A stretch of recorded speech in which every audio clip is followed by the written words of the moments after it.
Chapter 213. The chaos in Yunxiang mercenary group shocked the 6 members of Child Elite Group.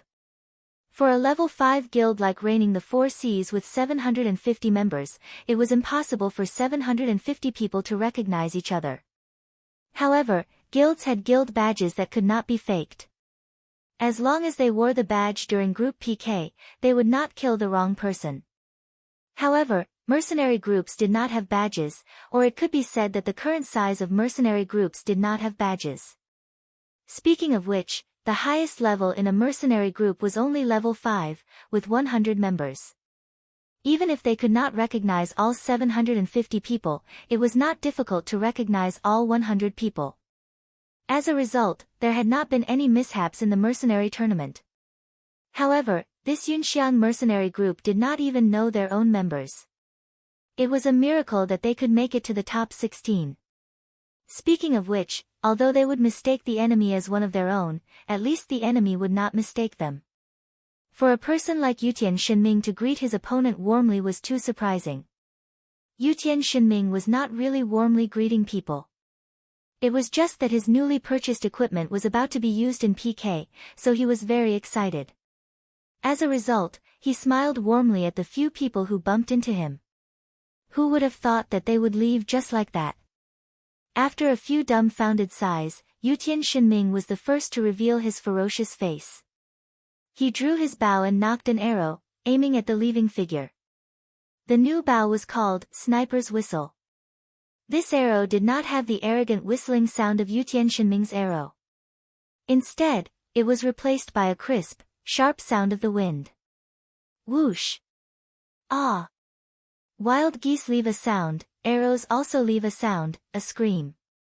When Yutian Shenming's arrow flew over, the target let out a scream before disappearing in a white light. Yutian Shenming was excited. It had been a long time since he had experienced the thrill of an instant kill.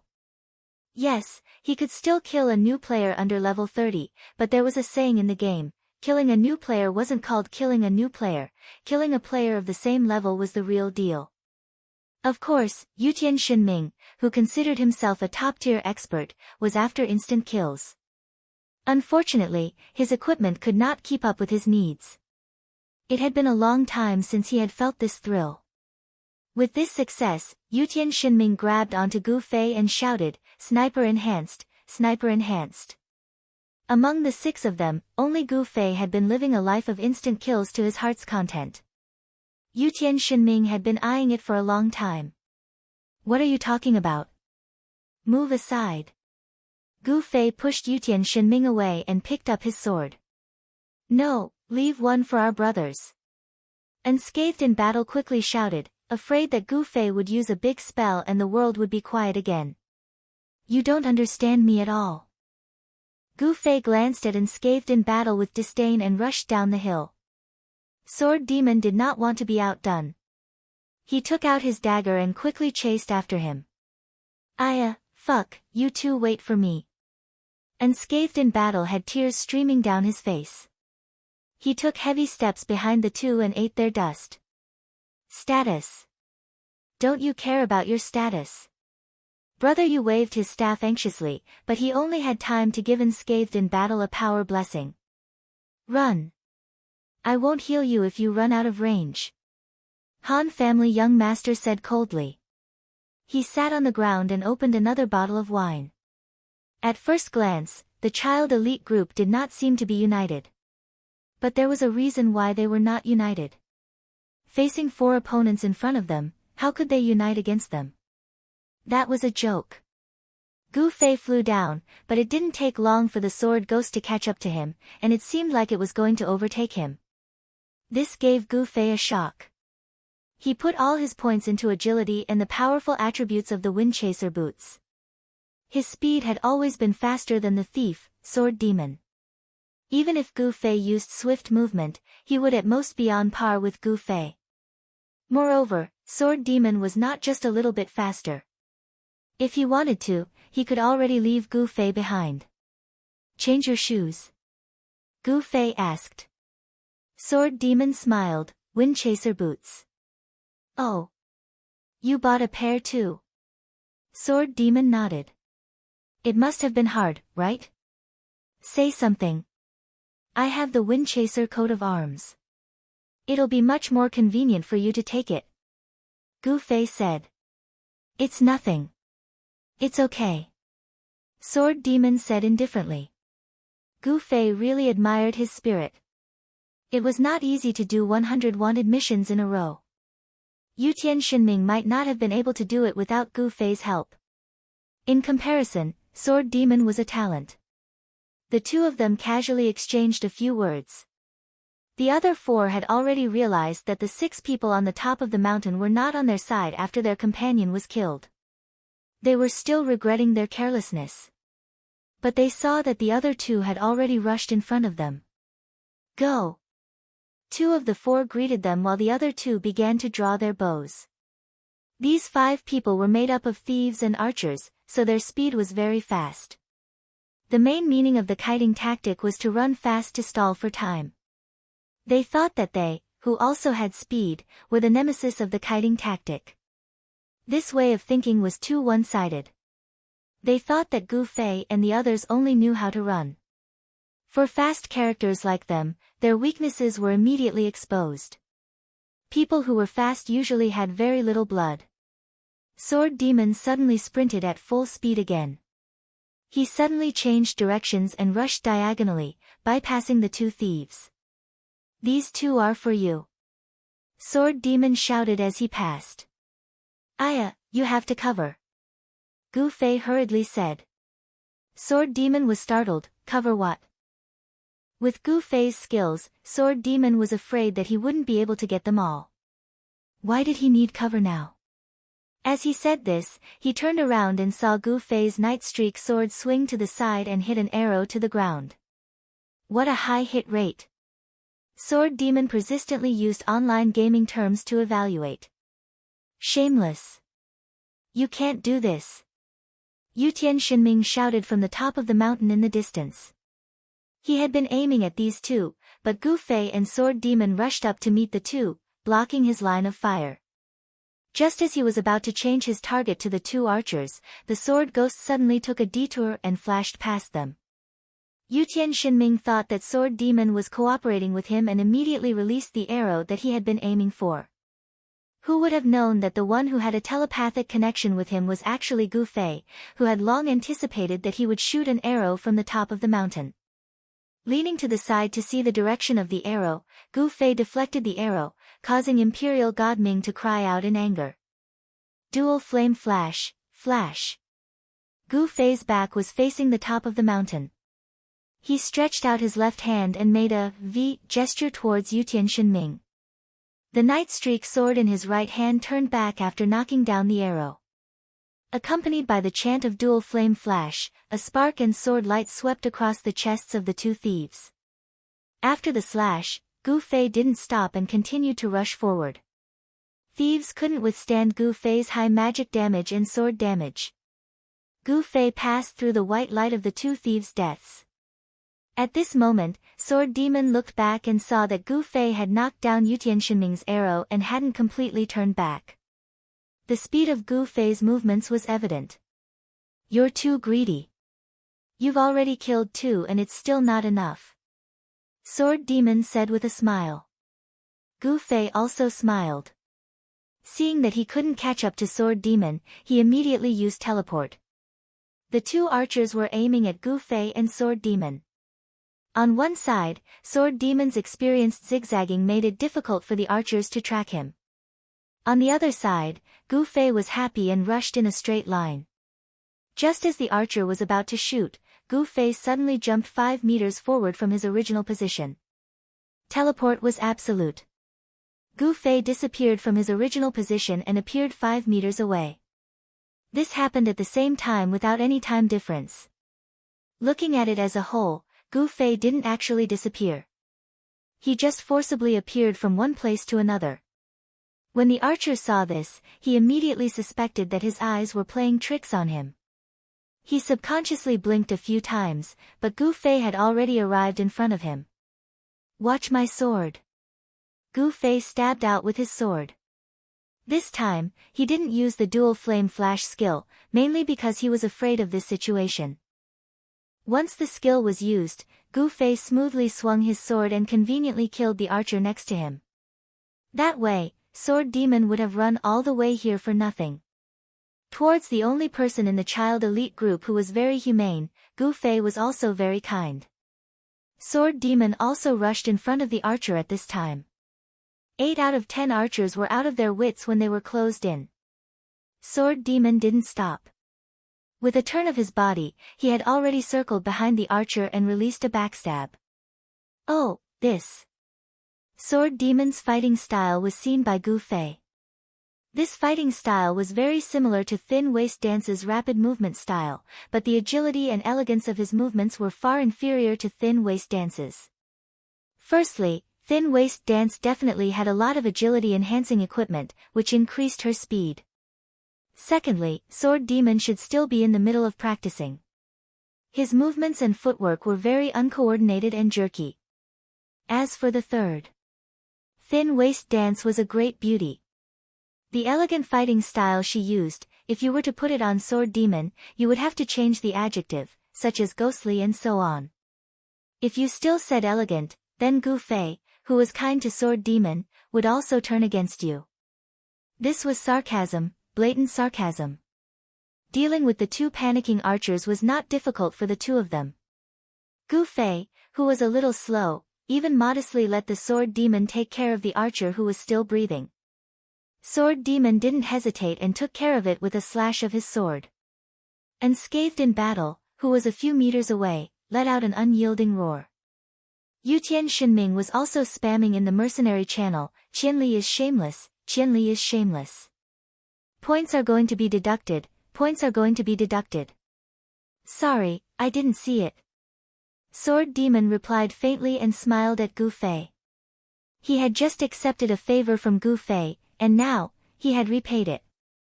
Among Yutian Shinming spamming, Han Family Young Master dropped this sentence weekly, there's a group coming from 278,345.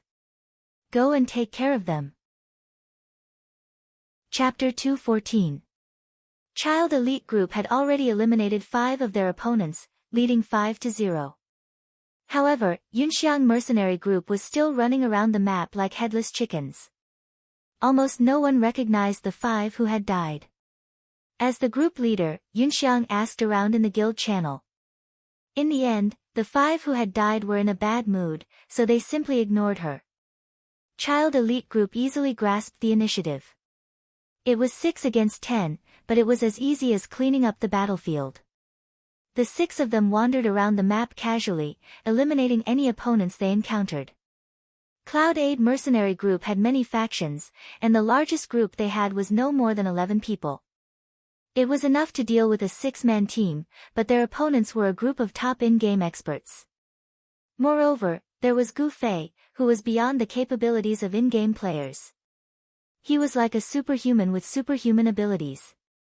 Child Elite Group wasn't afraid of this kind of confrontation.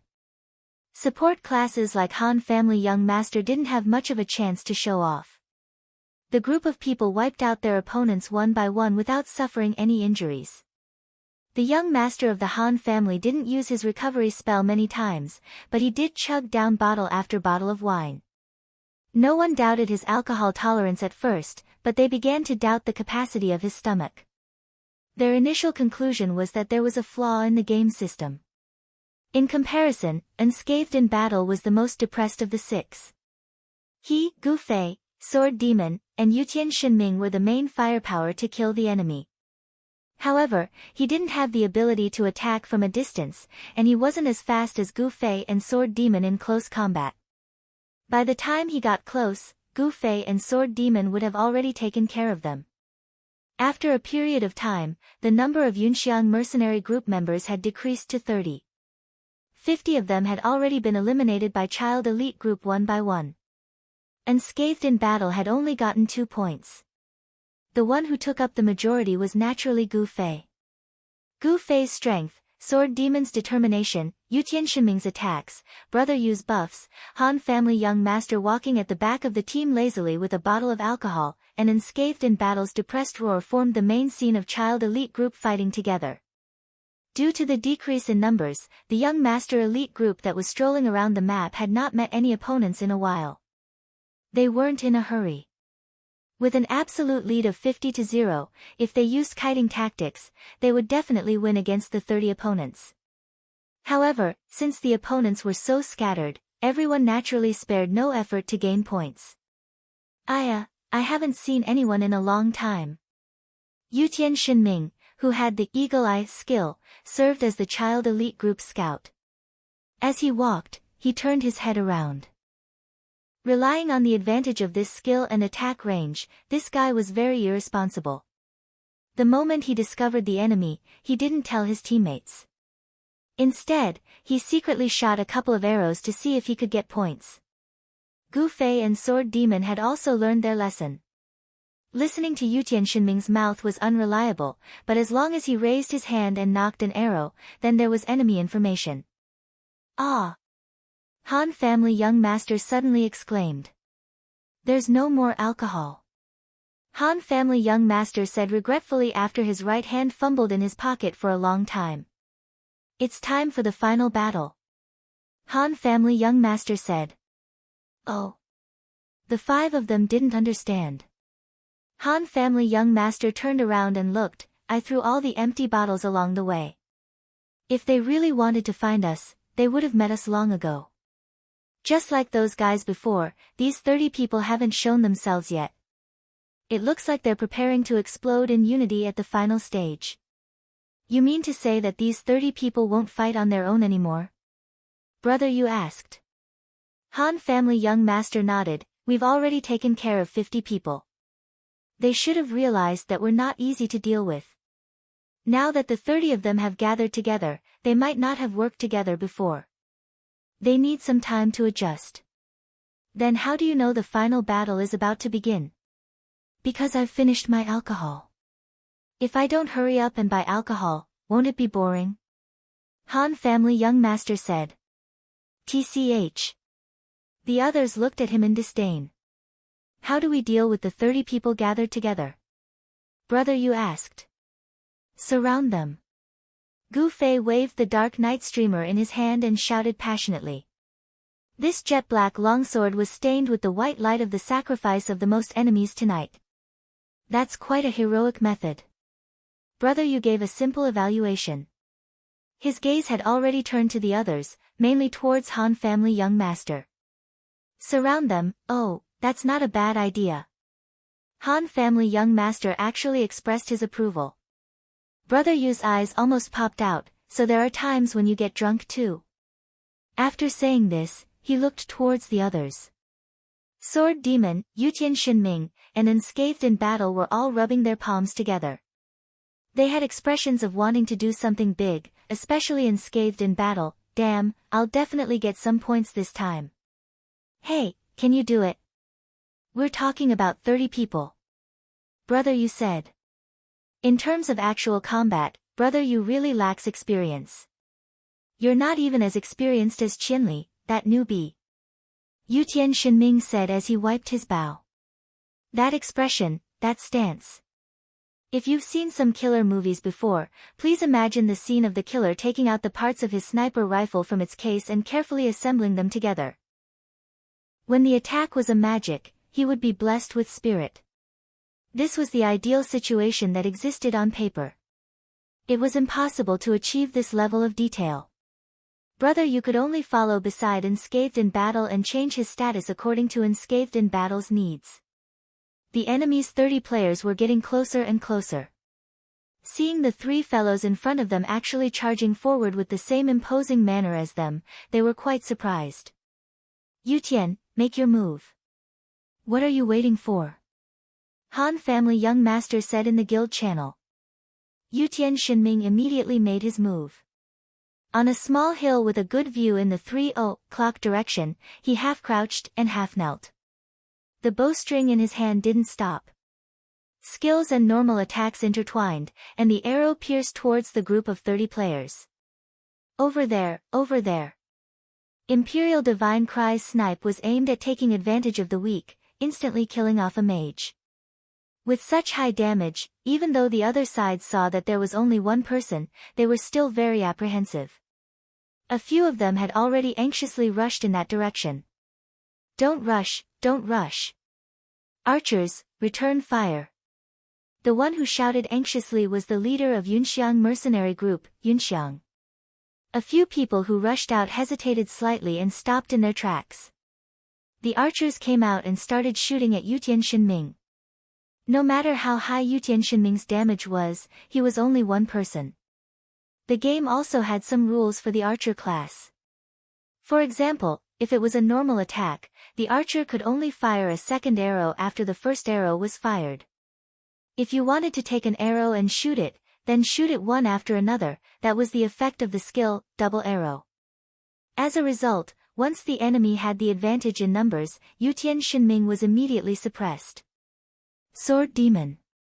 Han family young master called in the channel. Chapter 215. Okay. Sword Demon responded. His figure suddenly appeared behind the 30 people, and he picked a random target to stab him in the back. He didn't manage to kill his opponent instantly. When the opponent turned around, Sword Demon had already retreated to the side. A few people jumped out of the formation to chase. Yun Xiang quickly shouted, "Steady, don't chase, don't give him a chance to get close." Hearing this, they stopped again and spat at the sword ghost. Then, they began to provoke him verbally, "Come on. Come again." Sword Demon wasn't moved. Han family young master smiled and said in the channel, "Qianli, it's your turn." Okay. Gu Fei wiped his sword. The battle is about to end. Gu Fei jumped out of the marsh he was hiding in and rushed toward the enemy formation at high speed. The enemy archers had all been sent to shoot at Yutian Shinming. No one could stop Gu Fei's charge. The four jumped out of the formation to meet him. Captain Yun Xiang ordered again, "Don't move. Wait for him to get close and surround him." "Surround my ass. Can't you see that he's a mage?" one of the four said angrily. Yun Xiang froze and rubbed her eyes. Mage? Damn, how can a mage run so fast? The four looked at their captain with the deepest disdain and rushed toward Gu Fei. "Don't. Mage, fight him," Yun Xiang said anxiously. Unfortunately, the four didn't listen to her. Was there a need to make such a fuss against a mage? This way, the mages on their side had to be cautious. They were afraid that they would blow up the four of them if they used AoE spells. If they wanted to use single-target spells, the four of them running in front of them would be a hindrance. If they weren't careful, they would hit them. But in the end, he still made a move. Looking at the gap between the four of them, he threw a spell at Gu Fei. Some used Rapid Fireball, while others used the level 40 Water Mage skill, Ice Tornado. Teleportation, move. Just as Gu Fei was about to collide with the four people's spells, he completed his incantation and immediately passed through the four people as well as the chain fireballs and ice whirlwinds, flashing behind the four people. The people in the array saw it clearly, but the four people didn't know. He watched as Gu Fei, who was already in front of him, disappeared into thin air.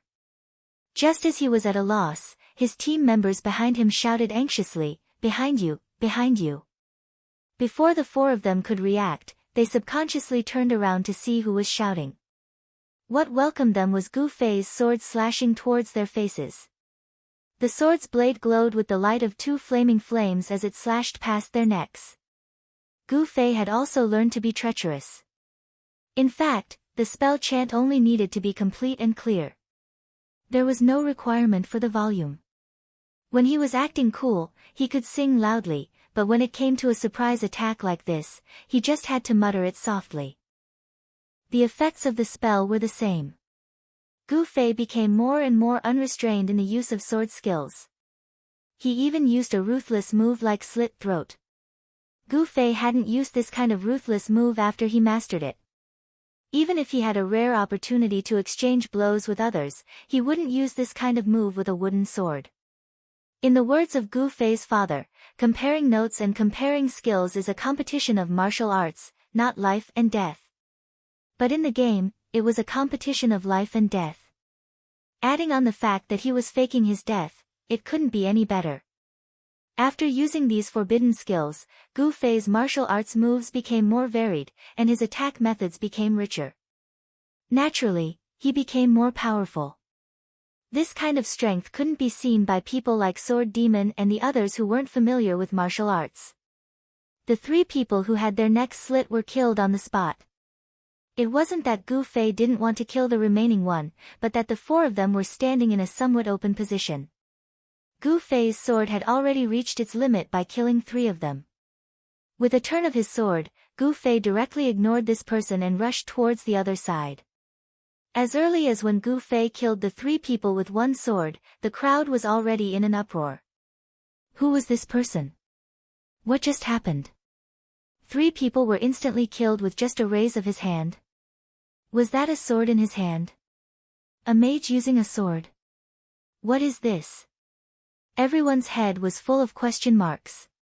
But Gu Fei had already rushed over, and the mages in the crowd hurriedly threw spells at Gu Fei. Gu Fei swung his sword as he ran. Sword light flashed, and the small fireballs that chased after him were all blown up by him. In the midst of the red flames, Gu Fei dodged powerful spells like chain fireballs and rushed over without slowing down at all. Use AoE spells. Yun Xiang shouted anxiously. What kind of AoE spells are you going to use? He's so fast, how can you hit him with AoE spells? The mages roared at Yun Xiang in dissatisfaction. Just as they were at a loss, Sword Demon's stealth cooldown ended, and he disappeared again in front of everyone's eyes. Ah! The few people in charge of monitoring Sword Demon panicked and hurriedly shouted, "Mages, come over quickly. The thief is in stealth." "I'm busy." The mages were busy attacking Gu Fei and didn't have the mind to care about them. MLGB. He didn't let us go just now, and now he's in stealth again. What should we do? A few people roared at Yun Xiang. As they spoke, a white light flashed in the archer lineup. Yutian Shinming only had the ability to kill instantly with snipe. Unfortunately, he could only shoot 1 arrow every 45 seconds, and this kind of powerful skill required a lot of time to cast.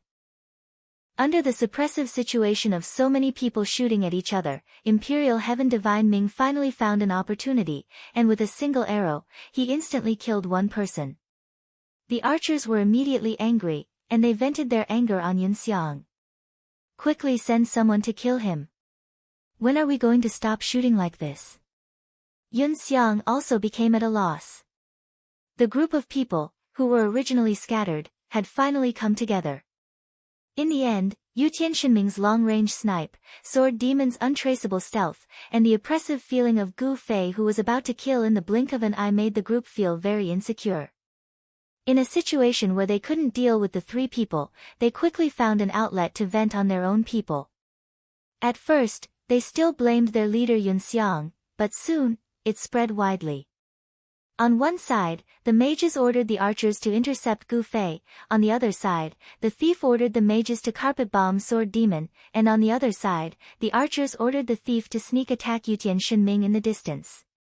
Everyone believed that their own judgment was the most correct and wisest, and no one was willing to listen to anyone else.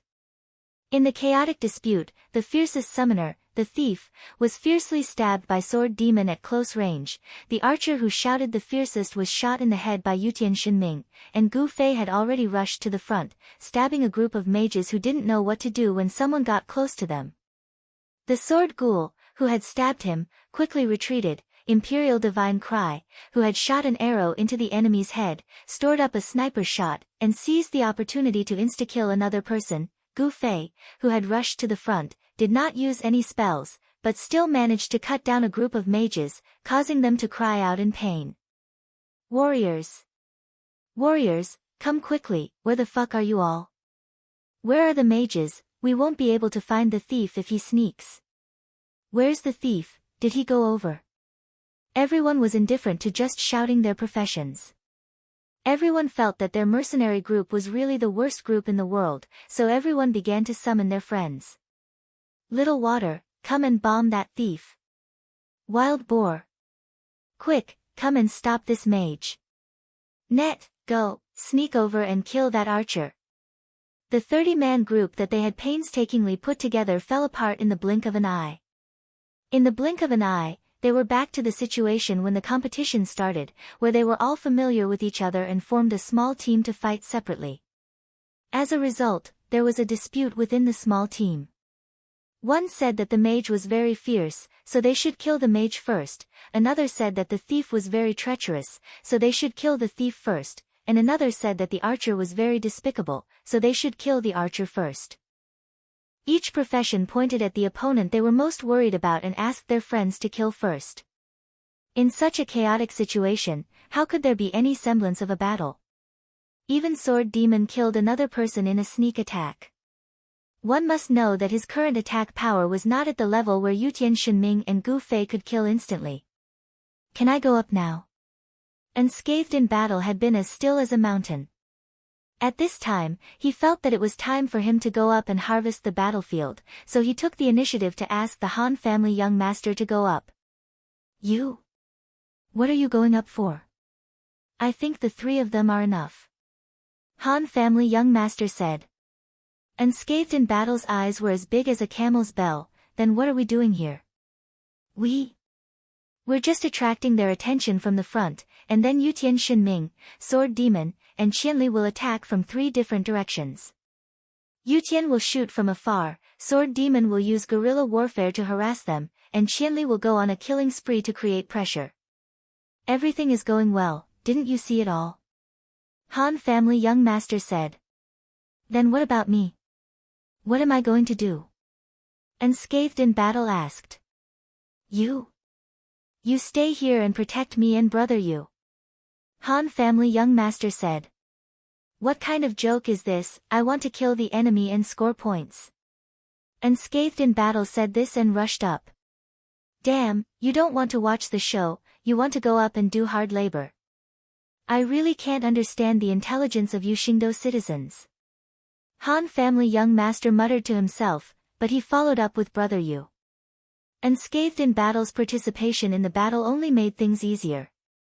He charged into the enemy formation, and then used whirlwind slash, breaking the enemy formation into pieces. Many people died under his sword, unscathed in battle's points increased by quite a bit, making him extremely happy. Yun Xiang mercenary group was at a complete loss. Coincidentally, a few of them saw brother Yu and Han family young master watching from the outside. A knight and a priest, they were undoubtedly easy to bully. The few of them worked together in unison, suddenly leaving the main battlefield and heading towards the 2. There's no other way, you'll have to go. Han family young master sighed towards brother Yu. No matter what, a knight was still stronger than a priest. Brother Yu wasn't on the same path as these players, to begin with. In this parallel world, he was randomly assigned a support-type class, so he really didn't have much actual combat experience. When he saw these people pouncing at him fiercely, his heart shuddered. Just as he was about to close his eyes and fight it out, a figure suddenly flashed in front of him. Gu Fei had already floated in front of him, blocking his path. With a loud roar, he used dual flame flash and swept away 2 of the opponents. The remaining 3 were scared out of their wits, turning around and running, their mouths still shouting, another mage, they look exactly the same. Chapter 216. Han family young master and brother Yu didn't expect Gu Fei to be so observant and aware of the dangerous situation on their side when he was fighting to his heart's content. Thanks. Brother Yu said with lingering fear. 5 people surrounded him. Even with Han family young master's help, brother Yu felt that he definitely wouldn't be able to hold on for more than a few seconds. Oh. Gu Fei only responded vaguely to brother Yu's thanks, but he didn't move. Go and continue killing. Han family young master urged. The other side's morale was scattered, and the team was in chaos. Everyone was fighting on their own, and they weren't a match for these top experts at all. Victory and defeat was decided in this moment. Gu Fei slowly turned around with a big apple in his mouth. He reached out to pluck it and said, "Wait a moment, I don't have any more mana." Your mana is really a big problem. Brother, you sighed. Without mana, Gu Fei's attack power was relatively weak. It was fine in a one-on-one fight, but when it was one against many, it was very effective in boosting the enemy's morale. For example, warriors wouldn't be afraid of the Night Streamer's physical attack that wasn't fully activated. In the middle of the field, unscathed in battle had accumulated enough rage, and the whirlwind slash he released lasted for a long time. The area around him was instantly cleared out. Brother, you did a rough calculation. The other side only had 14 people left. More than half of them were dead or injured, and most of these 14 people were injured. Sword Demon, Yutian Shinming, and Unscathed in battle attacked together. Their conscious coordination was an area that Gu Fei wasn't good at. For example, if Yutian Shinming failed to kill an enemy with an arrow, Sword Demon would pounce over to finish it off. If Unscathed in battle failed to kill an enemy with Whirlwind Slash, Yutian Shinming would also prioritize killing them. The three of them quickly harvested the battlefield, and Gu Fei's heart burned with anxiety as he watched. This way, by the time the effects of the apple were over, the world would most likely be peaceful. Slow down, kill slowly. Leave a few for me. Gu Fei shouted anxiously. Hearing this, the three of them moved even faster. They had always been praying that Gu Fei would not be so ruthless and leave some survivors for them. Now that the roles had been reversed, how could the three of them not perform well? Yun Xiang's people were depressed. Although they still had the advantage in numbers, they had already become the target of the other side's blatant points grabbing. Where did this group of people come from? Why were they so ferocious? Everyone had this question in their hearts. Unscathed in battle, Yutian Shinming, and the others who had just changed their equipment were much stronger than these normal players. In their eyes, they were all top-notch NPCs. As for Gu Fei's strength, it was already beyond their comprehension. Thinking too much about it made their heads hurt. However, the most depressing one was still Sword Demon. Sword Demon did not get that bucket of gold. His equipment was not as good as Unscathed in battle and Yutian Shinming, but he fully utilized his speed advantage. He stabbed once and ran, and another person stabbed a second time. He did not fight head-on with anyone, causing a bunch of people to be unable to do anything to him. Gu Fei chewed on the apple quickly while watching the situation on the battlefield nervously. He cared more about their life and death than Yun Xiang's people. Seeing that he would not have a chance to perform if this dragged on, he did not care that his mana had only recovered half. He threw the apple and shouted, "I'm coming." Then, he teleported into the formation. "The mage is here!" Yun Xiang's people exclaimed. Instantly, there was a large empty space around Gu Fei. It was even cleaner than Unscathed in battle's whirlwind slash. Gu Fei's eyes were filled with sadness as he picked a target and chased after it. With his speed, chasing after a person was naturally not a problem. After using dual flame flash to get rid of this person, he looked back. Using the opportunity just now, Yun Xiang's people had all maintained a distance of more than 5 meters from him. No one came up to challenge him. Gu Fei could only take the initiative to attack. When those people saw Gu Fei charging over, they all retreated, ignoring Unscathed in battle and Sword Demon who were fighting. "What are you doing?" Unscathed in battle said to Gu Fei in dissatisfaction. At this time, the enemy had the intention to retreat. However, chasing wasn't Unscathed in battle's strong suit. It was obvious that what he could get from here would be extremely limited. Chase! Gu Fei ignored him and chased with Sword Demon, one on the left and one on the right. "I knew it." Unscathed in battle gloomily clattered behind. The slower enemies in front had already been taken care of by Gu Fei and Sword Demon. As expected, he couldn't get a single one. Yun Xiang's guild had 10 people left, including the leader, Yun Xiang. Now that things had reached this stage, everyone finally stopped their pointless arguments and became united against a common enemy. When Yun Xiang, as a mage, turned around and released an ice whirlwind to block Gu Fei and Sword Demon's momentum, the other two mages followed suit and controlled the ice whirlwind to chase after the two archers, tracking arrows. Yun Xiang shouted. To be able to escape to this point, the fast professions naturally had priority. There were still two archers left. Listening to the leader's command, they immediately gave a tracking arrow to Sword Demon and Gu Fei. Thieves! Under Yun Xiang's command, the three thieves immediately activated stealth and approached in a way that no one present knew. Group battles were like this.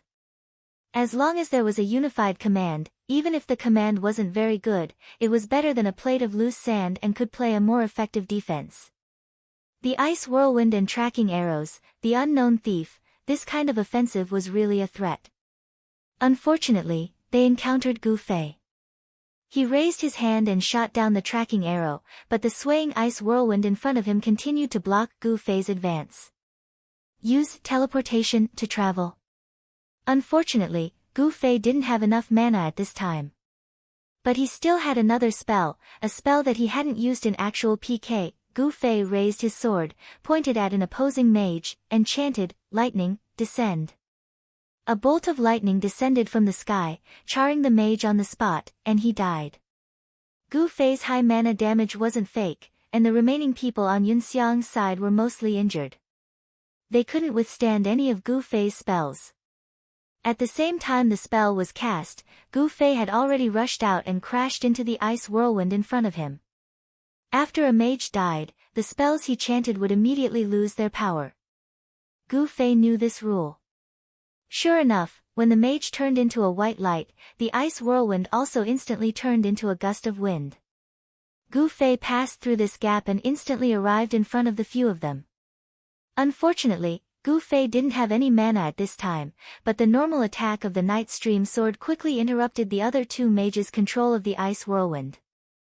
Sword Demon, who was entangled by it, immediately got rid of it and quickly rushed over.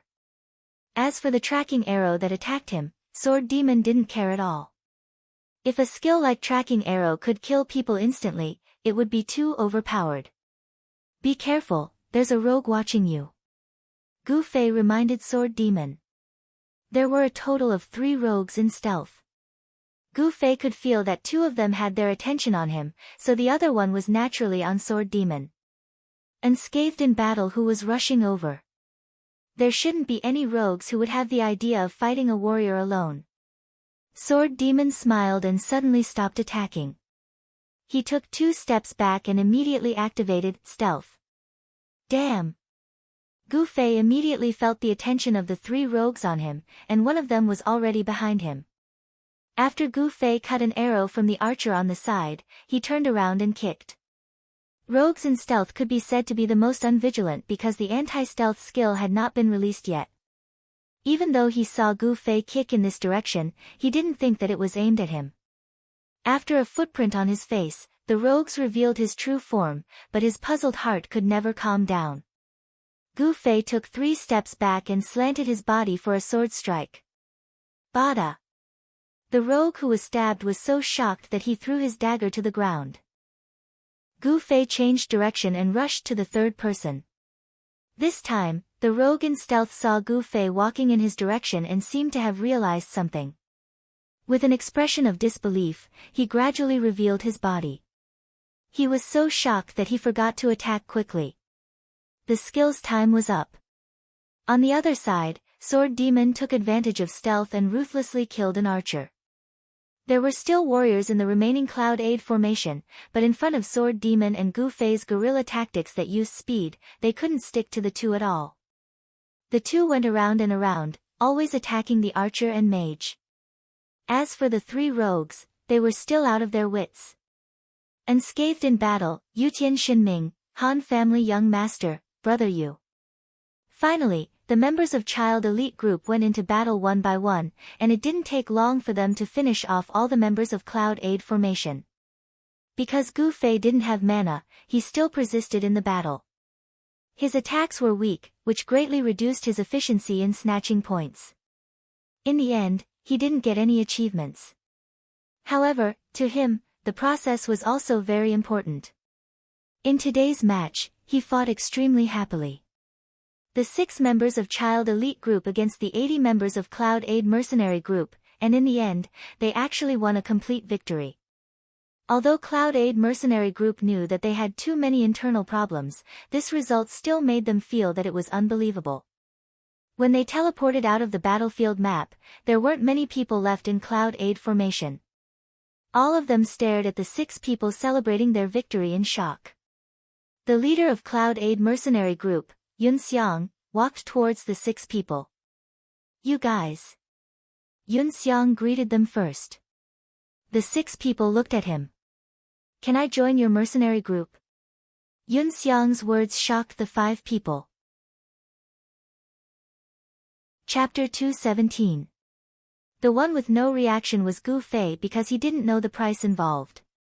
To establish a mercenary group, one had to pay a hefty fee to the system and then rise to level 4 like Yun Xiang mercenary group. Seeing that there weren't many level 5 mercenary groups in Cloud City, it was obvious that this wasn't an easy task. Even if a normal person wasn't happy with their own mercenary group, they could remove the members and choose a new one. But this person actually wanted to give up his mercenary group and join Child Elite Group. Yun Xiang said as he used his actions to show his determination. Yun Xiang's members behind him exclaimed, "The leader has quit." The leader of a mercenary group had the right to disband the mercenary group. Yun Xiang wasn't that unkind, he just quit. After the leader quit, the vice leader would automatically take over the position of leader. Yun Xiang's people exclaimed this fact and Gu Fei and the others heard it. They all turned to look at Han Family Young Master, "Who is our vice leader?" 6 people, why would we need a vice leader? Han Family Young Master waved his hand. Yun Xiang could see that Han Family Young Master was the leader of their mercenary group. Half of her sincere gaze was on him. "Cough, if you treat me to a few drinks, I'll consider it." Han Family Young Master said. "Too corrupt." Unscathed in Battle expressed anger towards Han Family Young Master's open bribery. The main reason was that Unscathed in Battle wasn't interested in treating him to drinks. "Why don't we let him pay the group fee?" Unscathed in Battle suggested. "Group fee?" "That's right, the members have to pay." Han Family Young Master said, "The 5 of you are members. I've made a rule that members have to pay 10 gold coins to the leader every day." "Too despicable." A few people exclaimed. Even the Yun Xiang mercenary group members agreed. "I don't think you should trust this kind of person," Gu Fei said to Yun Xiang. He could tell that Yun Xiang was eager to try when Han Family Young Master suggested treating him to drinks. "I strongly agree." Unscathed in Battle nodded seriously. "Support," Yutian Shenming said concisely. Yun Xiang was at a loss. The people in front of her were mocking and ridiculing each other. This atmosphere was very similar to her Yun Xiang mercenary troop. They were just a small mercenary troop of 6 people. When Yun Xiang mercenary troop had 6 people, the atmosphere was much more harmonious. Yun Xiang watched as the 6 people walked further and further away amidst their quarrels. "Oh. Let's observe a bit more before deciding." Yun Xiang made a plan in her heart and did not rush to chase after him. She turned back to look at her former companions who were still standing beside the teleportation array. "Ugh, perhaps he had never treated me as a partner." Yun Xiang smiled bitterly. She did not say goodbye to those people and left silently. "Actually, we do need a mage." "Brother Yu suddenly said after walking for a distance." Gu Fei did not say anything. He knew that he was not a qualified mage. Although his spells were very powerful, he would have to eat fruit after using 3 to 5 spells. This shortcoming was too big of an impact. "That mage's skills are quite average," Yutian Shenming said. "Ugh, his equipment is also quite average." Brother Yu had to admit. "His commanding skills are alright, but he's still too far from me. More importantly, he's not as handsome as me," Han Family Young Master said. The few of them completely ignored his words. In summary, he doesn't fit the principles of us elites. Han family young master said in the end. We don't have that many elites. Elites also need to be trained. Sword Demon said lightly. Let's wait and see. It's not like we're lacking people right now. Han family young master said lazily. It was obvious that he was not very enthusiastic about adding new members.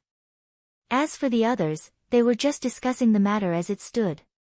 From Han family young master's leadership style, everyone had no interest in developing the child elite group. They just treated it as an entertainment business. These veteran experts paid more attention to their personal reputation, and from the looks of it, their current development wasn't ideal. The halo of the strongest expert in the parallel world was occupied by the 5 roaches, and these fellows were squatting in the Prince Elite group, pretending to be pigs to eat tigers. Needless to say, this was quite a unique experience. Today's battle was very satisfying. Everyone stopped talking about personal matters and started talking about the war. Unscathed in battle waved his arms. He really did not have many opportunities to get points from these people. But in this way, wouldn't your previous plans be in vain? Brother Yu was always worried. Han family young master smiled lightly. The goal of winning is to make a name for ourselves. Right now, we're already famous enough. After today's battle, the mercenary groups that meet us in the future will definitely not know what to do. It's interesting just thinking about it. Everything was as Han family young master had predicted. Child Elite Group won another round and advanced into the top 8. No mercenary group would treat Child Elite Group's results as luck. Especially the battle with Yunxiang Mercenary Group yesterday. No matter how big the internal problems of Yunxiang Mercenary Group were, they managed to take down 80 of their opponents without any injuries. This strength was even more shocking than kiting. Yunxiang Mercenary Group's members were very diverse. They came from many guilds in Cloud City. Therefore, the terror of Child Elite Group in that battle was also spread to many guilds. Mages. Mages. Mages. Mages were always the hot topic. The players in Cloud City were a little confused. Why did the hot news in Cloud City always focus on mages since the game's open beta? Homicidal Maniac 27149 was a mage. The one who specialized in wanted missions everywhere was also a mage. The one who killed mages in seconds was the hot topic recently.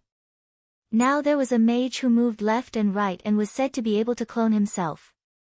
In the parallel world, the strongest class was actually a mage. Those who didn't choose a mage began to hesitate. Those who chose a mage began to have high fighting spirit. As for how to deal with Child Elite Group, most people didn't worry about it anymore. They had the same mentality as Han family young master, gloating as they watched the other 7 mercenary groups being badly battered. The other party had the strength to annihilate 80 mercenary groups. If you sent out fewer people, you obviously wouldn't be a match. And if you sent out all of them, the other party would see that there was no opportunity to take advantage of and would have a set of kiting tactics. Either way, neither left nor right. The 7 mercenary groups were desperately thinking about what was the most appropriate method to use. Especially the 4 Cs mercenary group under reigning the 4 Cs that had drawn the next round against Child Elite Group. This group was known as the real number 1 mercenary group in Cloud City. At this time, they couldn't help but be a little flustered when they encountered Child Elite Group. The leader of the 4 Cs mercenary group, Reflection Years, was also a tactical expert. He had always considered himself a strategist in the guild.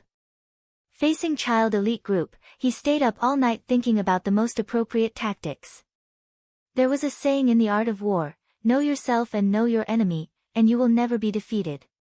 Because of this saying, Reflection Years stayed up all night visiting the opponents of Child Elite Group. Muyun Mercenary Group was full of resentment towards the kiting tactic. Yunxiang Mercenary Group was still fearful of Child Elite Group's terrifying combat power. Although Amethyst Mercenary Group lost to Child Elite Group, they sided with Child Elite Group and treated those who came to get information coldly.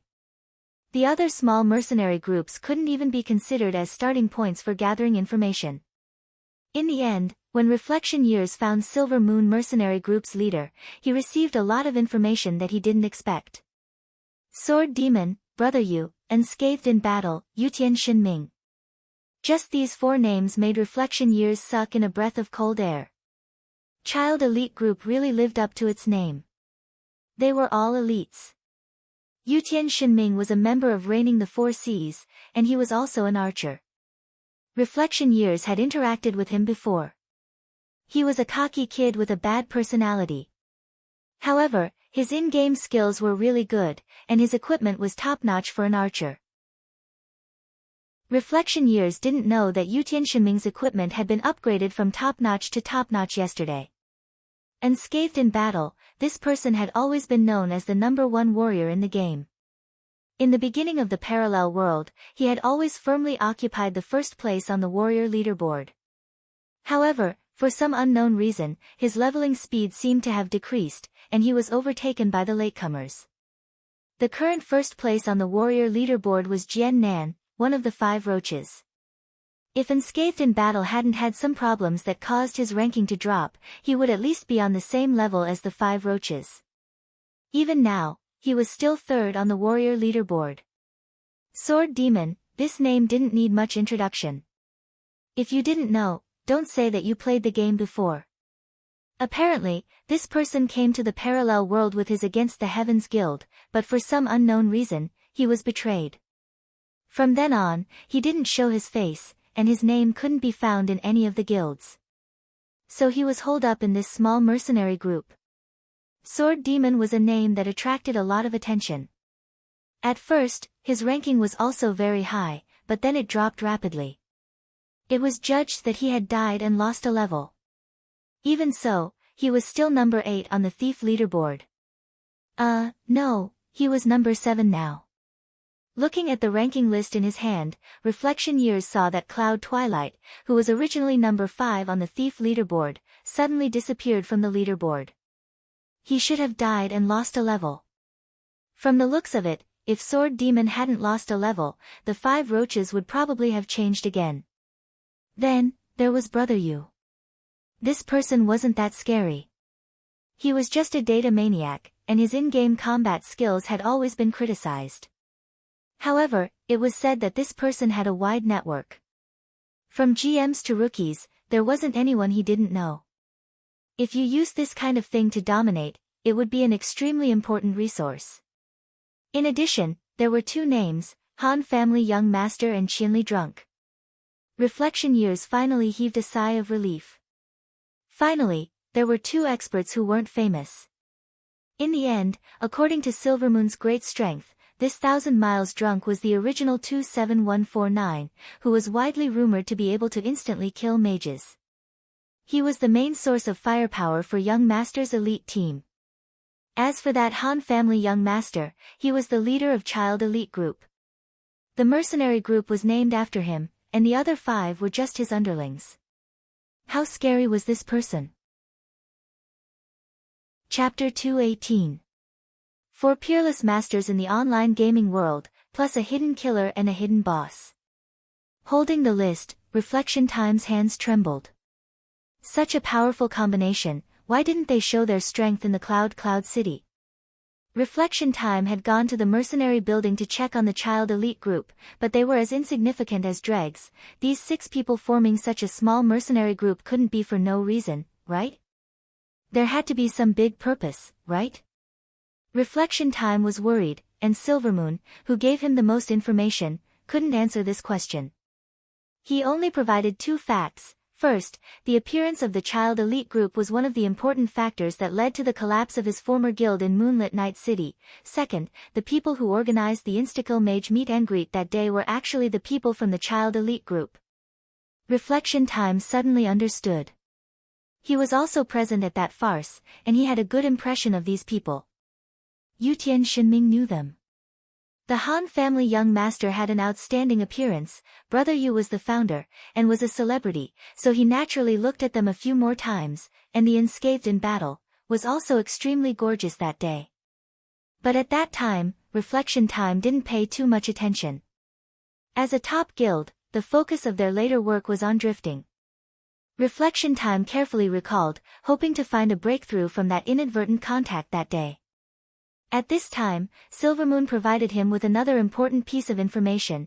The Instacle mage, that is, Qianli Drunk, seemed to have a bad relationship with the other 5 people. The specific reason was unknown. Reflection Time pondered for a moment and felt that it wasn't difficult to understand. This group of top masters should all be proud and arrogant people. Thinking back to Yutian Shinming's arrogant appearance, they must be very unhappy that such a strong person was suppressing them. It was probably out of jealousy that Qianli Drunk was ostracized in the mercenary group, so they weren't so harmonious. This might be a good breakthrough. Reflection Years thought to himself, but he didn't know that Silvermoon wasn't a good person at all.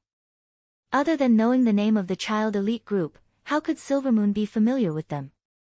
At this time, he irresponsibly told his own wild guesses to the Reflection of the Years, which was simply misleading. Even if there was disharmony within the child elite group, it would not be because Gu Fei was too strong. In fact, this kind of thing mainly depended on a person's personality. First of all, Gu Fei was a modest person and had helped these people a lot. For example, he had helped Sword Demon find Frostbite's memories many times, helped Yutian Shinming get the wind-chasing boots without hesitation, and helped Unscathed in battle get the girls from Reborn Amethyst, and so on. On the other side, Sword Demon didn't need to be said. He had long been convinced by Gu Fei, and Yutian Shinming and Unscathed in battle weren't petty people who would be jealous of others. As for the other two, Brother Yu's game wasn't fun in this aspect, and he didn't have the mentality of competing with others to see who was stronger.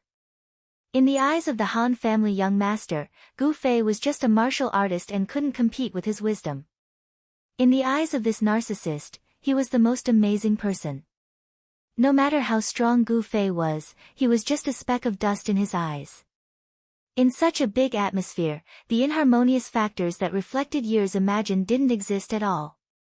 But he was also a person who was very proud of his intelligence. Once he deduced, he immediately felt that it was reasonable and wonderful. After that, Reflected Years did his best and wrote an emotional letter to persuade them to surrender. The first thing he did was to express his overflowing admiration for Gu Fei. This was because in reality, they had dealt with Gu Fei a long time ago. After the unlawing incident, he had led a team to chase after 27149. Although he had pitifully fallen into a trap in the end, Reflected Years said in the letter that he had been yearning for Gu Fei since then. Then, he used very vague words to ask about Gu Fei's situation in Child Elite Group. He didn't say it clearly because he wanted Gu Fei to think about it himself. Looking back, he really admired his own language skills. Then, Reflected Years talked about life, talked about ideals, and pointed out that only big guilds and big mercenary groups were the best place for Gu Fei to return to. Finally, Reflected Years expressed his ardent hopes for Gu Fei and made a lot of promises that even he himself felt moved after reading. After throwing his proud work into the mailbox, Reflected Years finally felt like a stone had been lifted from his heart. From his point of view, the matter was already half done. As long as Gu Fei saw his letter, he would definitely reply. When the time came, he would arrange a place to meet. He would understand his feelings and move him with reason, starting from this match, and make him leave Child Elite Group. Without this main killer, although the 5-man Child Elite Group still had many experts, it was clearly not a concern. He would also be able to pull in a top expert for the guild, killing 2 birds with 1 stone. For a mere 6-man mercenary group, Reflected Years could be said to have schemed and racked his brains. But his starting point from the beginning was wrong, so how could he achieve the effect he expected? Moreover, there were still things that were far beyond his expectations happening. Today, Gu Fei had a lot of fans. He didn't pay attention when he went online yesterday, but when he went online today, he received a notification that he had 241 letters. Dumbfounded, Gu Fei hurriedly ran to the mailbox at the city gate. The mailbox was filled with stacks of letters labeled, Qianli Gets Drunk. Gu Fei pulled out a stack, and another stack appeared inside. He repeated this many times until he finished all 241 letters. What made him depressed was that if he put these letters in his pocket, each letter would take up an entire storage space. 241 letters wouldn't even be enough to fill up the rest. Helpless, Gu Fei could only carry this stack of nearly half a meter tall letters and carefully walk in the direction of Little Ray's bar. Oh my God! What's that? The passers-by on the road all looked over curiously. It's a letter. Gu Fei's forehead was full of sweat and he didn't have a hand to wipe it off, but he still answered for the crowd. Big brother, you haven't opened the mailbox since the open beta, right? Someone exclaimed. But there shouldn't be so many. Someone couldn't believe it. In the end, Gu Fei's answer made them collapse even more. Just these 2 days. The crowd was amazed again. He received so many letters in 2 days. How many friends did he have? Having so many friends was something to be envious of, no matter where you were.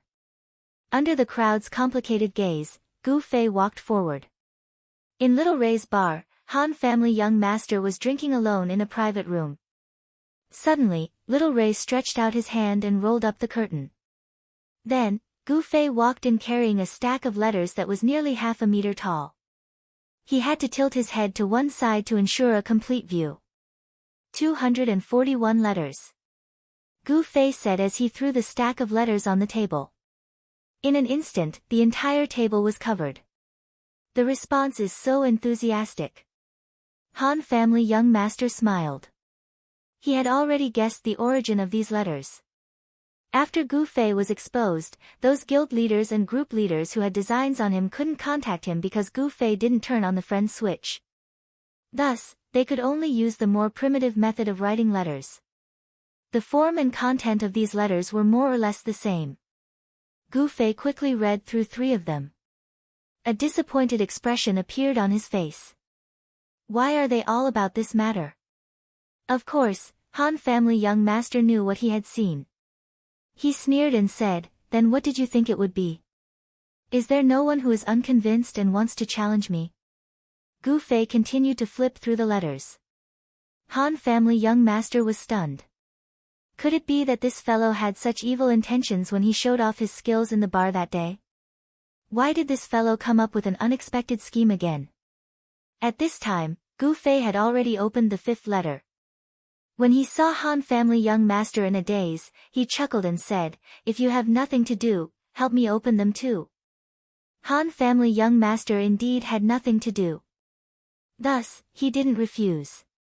After a sip of wine, he took a letter, tore it open, glanced at it, and threw it away.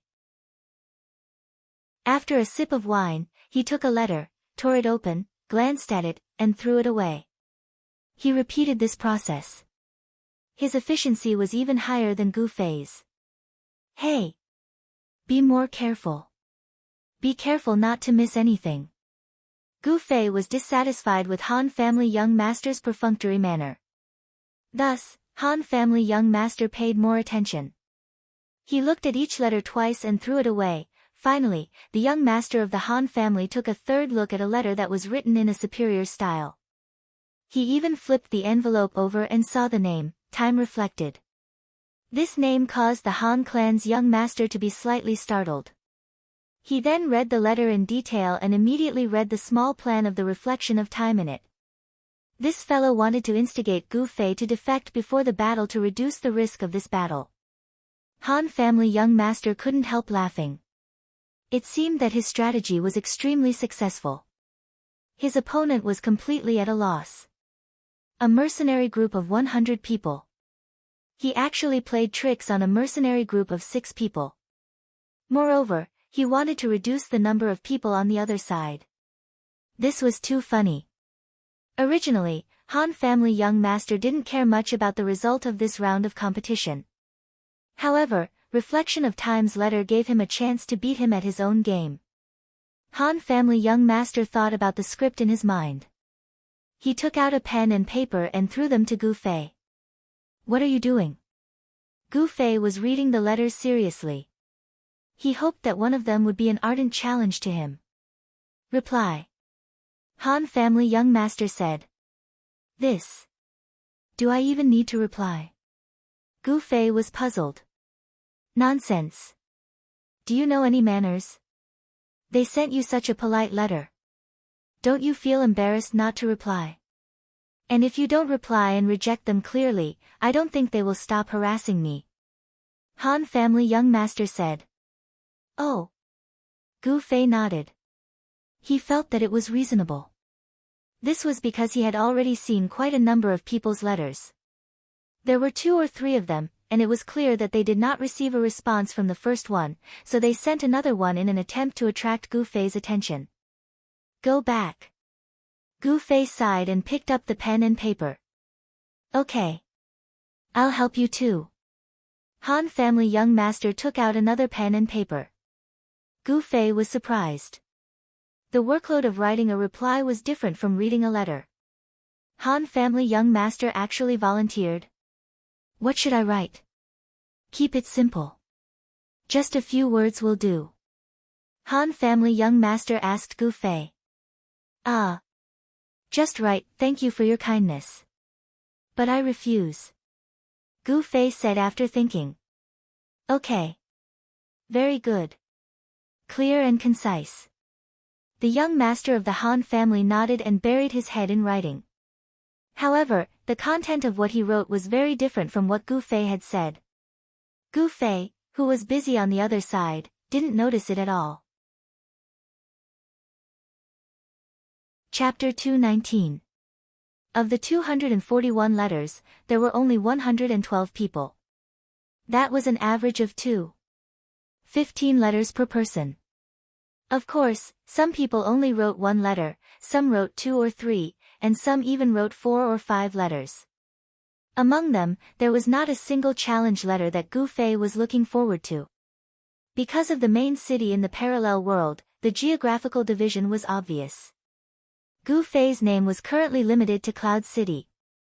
If someone defeated Gu Fei and won the title of the world's number 1, then there might be some challengers. At this time, Gu Fei replied to the letters and wondered if he should pick a sign of unbeatable in the world and travel around. With the help of the Han family young master, the 2 of them completed a total of 112 letters, and the names of the recipients were written on the envelopes. As for the sender, there was no need to write it. When it was thrown into the mailbox, the system would automatically add it. Go and send it. The Han family young master pushed a table full of letters to Gu Fei. Gu Fei nodded and carried the letters. Under the mailbox next to the city gate, stacks of letters were swallowed by the mailbox, and each letter had to be paid a small fee. When they came, there were 112 people sharing the burden, but when they returned, Gu Fei had to pay for it alone. The system's letters were naturally sent very quickly, almost like text messages. Gu Fei threw all the letters into the mailbox and closed it. When he opened it again, all the letters had been sent out, and the mailbox was empty. Looking at the time, there was only half an hour left before the match. The Han family young master sent a message, asking him to go directly to the match's teleportation array to meet up with everyone. Gu Fei hurriedly turned around and hurried. On the other side, Reflection of Years had been restless for the whole day. The letter he wrote last night, and he had been waiting for a reply since early in the morning. He waited from sunrise to sunset, and the more he waited, the colder his heart became. How could his emotional letter not move the other party? Reflection of Years could not figure it out. This person's will is really as strong as iron. Reflection of Years thought and was ready to give up. There was only half an hour left before the match, and there were already people urging in the channel. It was better to quickly organize everyone to plan how to deal with this battle. Reflection of Years secretly rejoiced that he did not boast to his brothers after sending the letter yesterday. Otherwise, it would be as embarrassing as hitting his head against a tree. Just as he was thinking, suddenly, the system prompted, "You have a new letter." Reflection of Years was taken aback, and he quickly turned around and ran to the nearest city gate mailbox. He was in full agility archer, and when he ran with all his strength, he created a cloud of smoke in the middle of the road. Filled with excitement and nervousness, she opened the mailbox and carefully took out the letter. She glanced at the envelope and almost fainted from happiness. The system's sender was, Chinli, drunk. How could it be? Time's reflection hurried toward the teleportation portal as he quickly opened the letter and read it. If this was really Gu Fei's reply, then it would be no different from going from heaven to hell, because the letter would be filled with only a few cold words. Thank you for your kindness, but I refuse. But this was from the letter of the Han family young master. The Han young master, but was, the Han of the family. Hell. That would come later. In the letter, 1,000 miles drunk, sighed helplessly about the treatment he had suffered in the young master elite group. He then enthusiastically affirmed the reflection of Time's suggestion. Then, he expressed his determination to forsake the darkness for the light with the spirit of, if you are heartless, I will be unjust. And the first step in his career was to expose the tactics that young master's elite group would use in this match to reflection of years. Kite. Qianli, drunk, said in the letter. Facing the strongest mercenary group in the Four Seas, they did not have the courage to fight head-on. They would use the kite tactic that they were best at. The best way to deal with this tactic was to control the number of people on one side and choose the most elite members to fight. This was because the target of their points had always been the opponent's relatively mediocre members. In addition, the child elite group's guerrilla tactics were mainly used by three professions with speed: mages, thieves, and archers. The other three would often wander off the battlefield. If they could take the initiative to sneak attack the other three at the beginning, the victory would be much easier.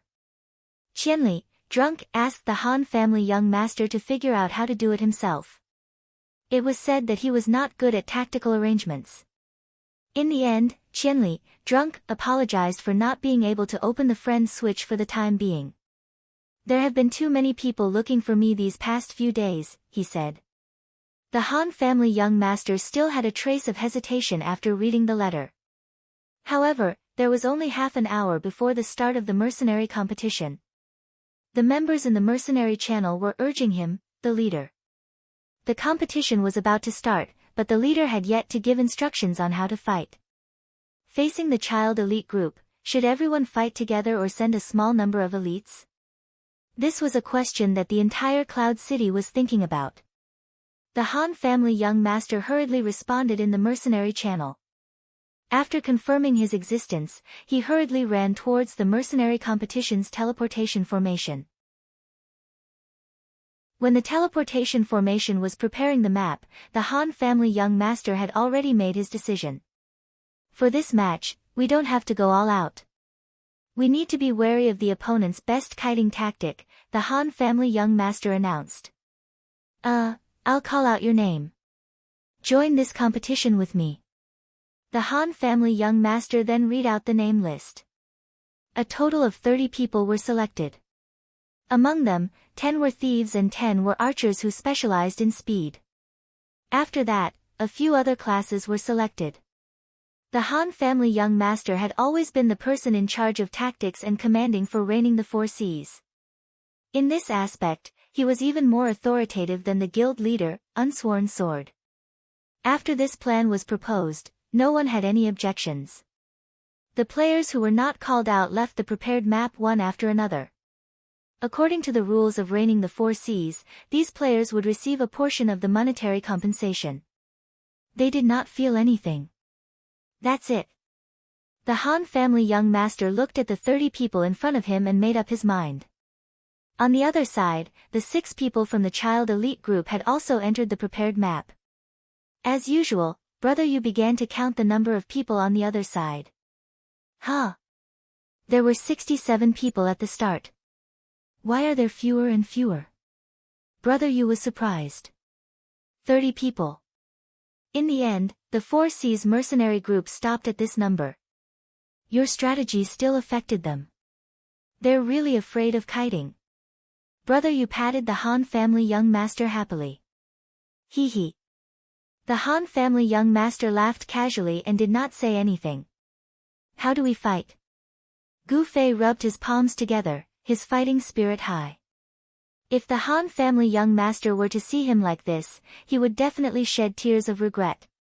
It's only 30 people. How about we just kill them? The Han family young master said cheerfully. Very much. This was Gu Fei's favorite plan. Thinking about it, in Reborn Amethyst, the days of fighting without restraint were also very comfortable. These 30 people are not something that Yun Xiang can compare to. They're definitely the elites of reigning the four seas. At the very least, they won't be as messy as Yun Xiang. Killing them directly isn't very appropriate, right? Brother Yu was always shocked by these people's tactics. It's just fun. Entertainment is number one and competition is number two. What's the point of being so calculative? The Han family young master said disapprovingly. Is that so? Brother Yu looked at the Han family young master, then looked at the sword demon. The sword demon's face was as calm as usual. He had established a position like a wind vane in the child elite group with his character. Things that he did not doubt would increase the confidence of others. Brother Yu was currently looking for confidence from the sword demon's face out of habit. He successfully found it again. Focus on harassment. The Han family young master said, but the other party will not be as scattered as Yun Xiang. They won't fall into chaos so easily. So don't rush forward easily. Think of an escape route before attacking. Only attack when you have the confidence. Preserving your strength is the most important. Everyone nodded. Prepare to begin. The system had already started the countdown. 10 seconds later, both parties entered the map. You three go. Walk along the map and go behind them. I'll go to the high ground to observe the situation. Wait for my orders. The Han family young master waved his hand. Gu Fei and the other two disappeared as if they were flying. Unscathed in battle stood beside the Han family young master and Brother Yu in low spirits. I'm in charge of protection again. High ground. The Han family young master ignored him and led the two to find a high ground to occupy. On the high ground, a group of people could be seen in the distance. As for how many people there were, they couldn't see clearly due to the distance. How many people are there? Are all 30 of them here? Brother Yu looked at the group of people in confusion. He felt that the arrangement made by the Han family young master today was a little rash. Normally, everyone would go to the high ground to observe the situation of the enemy first before deciding on the route to attack. Why did he assign his own people to attack first? Sword Demon, move slightly towards the direction of 328,341. Qianli, move slightly towards the direction of 24,357. Yu Tian, move slightly towards the right. Damn, that's the left. Can't you differentiate the left and right? The Han family young master adjusted the route of the three of them in the mercenary channel. How is it? Gu Fei and the others asked in the mercenary channel after rushing for a while. They haven't moved yet. Don't be anxious. Let's compete with them in patience. The Han family young master said calmly. They should have seen us on this mountain, right? Why isn't there any movement? Brother Yu was confused. I think they've already ambushed us. The Han family young master said calmly. As soon as he finished his sentence, a gust of wind blew past the three of them. A few arrows whistled past them. They're fast. The Han family young master sneered as he cast a healing spell in advance. Although it was the same archer skill, because of the skill points and the attributes of the equipment, the range and speed of the arrows were different. These arrows were fired at different times, and the young master of the Han family had accurately grasped the time difference. His healing spells landed on Wushang's body. The arrows were indeed aimed at Unscathed in battle. Unfortunately, Unscathed in battle was wearing a new set of equipment and had a high defense. He also had the excellent healing spells from the Han family young master. As a result, his opponent failed to kill him instantly. The experienced Unscathed in battle turned around and took a few steps forward. He brandished his two swords and cast a whirlwind slash. As he had expected, it wasn't just the archers who had ambushed him. The thieves had also snuck up from behind. When Zhang Wushang cast the whirlwind slash, two thieves who had approached him were slashed and killed instantly. Damn, the situation is grim. Unscathed in battle had already seen 5 archers. The number of thieves was probably not less than that, but there were only 2 beside him. The Reflection Age who had led the team to ambush them was secretly delighted. Because the 3 of them were completely defenseless, he finally believed the words of 1,000 miles drunk. The letter mentioned 2 points. The first was to suggest that the Reflection Age choose the elites to fight, and the second was to ambush the 3 who wouldn't take the initiative to fight. The Reflection Age still had some doubts about this letter. But even if he had doubts about the first point, he still had to do it. Because the number of people fighting was clear at a glance. If he ignored the first suggestion, then, Qianli is drunk, on the other side would naturally receive the message that he didn't trust him. If this letter was true, then the Reflection Age's method of ignoring the first suggestion would be self-defeating. Fortunately, there was a second suggestion in the letter, and this suggestion became the standard by which the Reflection Age tested this letter. If this letter was false, then the other party would definitely set a trap here and lead them into an ambush. But at this time, the Reflection Age had successfully circled behind the 3 and successfully launched a sneak attack. These 3 people seemed to be unaware of it. But the cleric's skills were really good. He actually judged in an instant that their attacks were concentrated on the warrior and instantly cast a recovery in the time difference between the attacks. This sneak attack actually didn't succeed. Unscathed in battle was indeed rich in experience. He immediately judged that the sneak attack would not be without thieves. He used Whirlwind Slash to kill the 2 thieves beside him. But even so, the advantage was completely in his hands. After Unscathed in battle killed the 2 thieves beside him, he turned around and found that Han family young master was actually surrounded by 3 thieves. And the archer's second round of attacks were all aimed at him. Han family young master didn't add points to constitution, so his HP wasn't high. Under such attacks, no matter how good the cleric's skills were, it was useless. In an instant, he turned into a white light. Wushang let out a furious roar. He charged at one of the thieves with a charge. One of them was stunned and dealt with in a few hits. The other 2 had already fled far away. At this time, countless arrows were already aimed at him.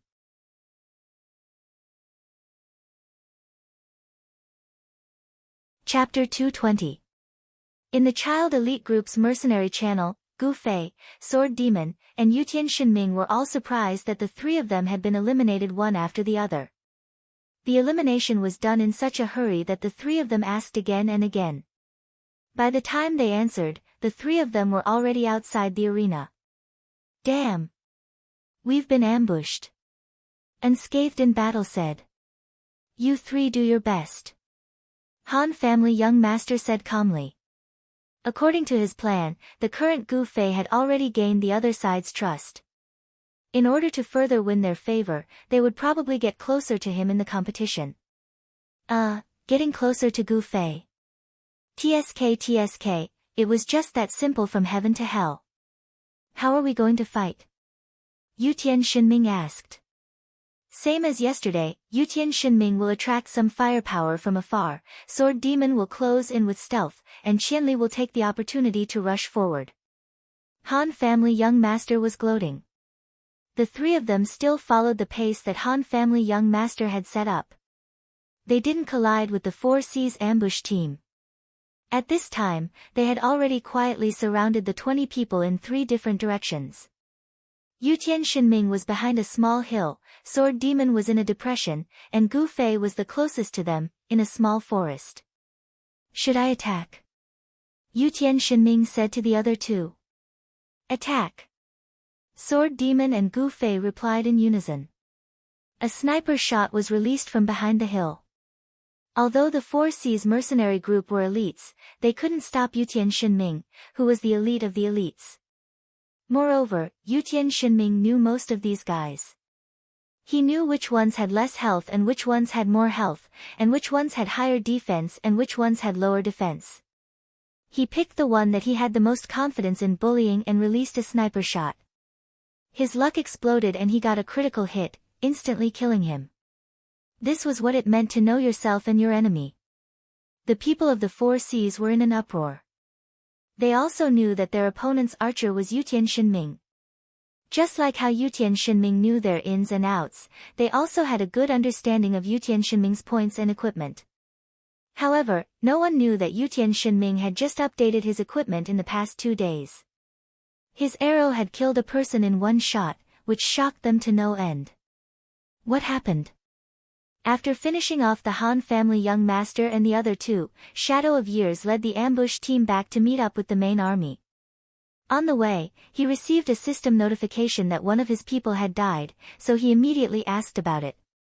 Yutian Shinming killed one with one snipe, a player replied. How is this possible? Reflection Years was also shocked. After learning that Yutian Shinming was a member of the child elite group, he specially reviewed this little brat's strength. When they hurriedly adjusted their positions and revealed an opening, they saw Sword Demon running into the woods and Gu Fei rushing out with big strides. Gu Fei and Sword Demon were a little surprised when they ran head-on.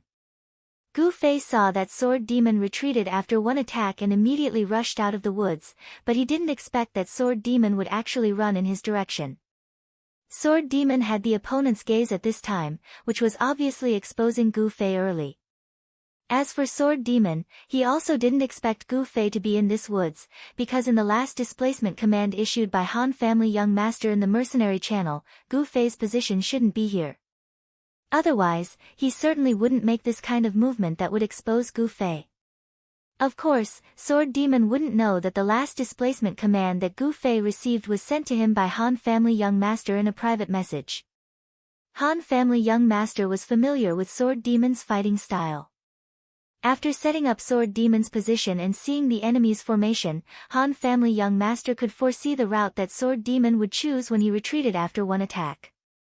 Therefore, he secretly instructed Gu Fei to come to this route and design such a head-on play. According to his layout, if everything was as he expected, at this time, the reflection of time must have told everyone that there was no need to be wary of that mage.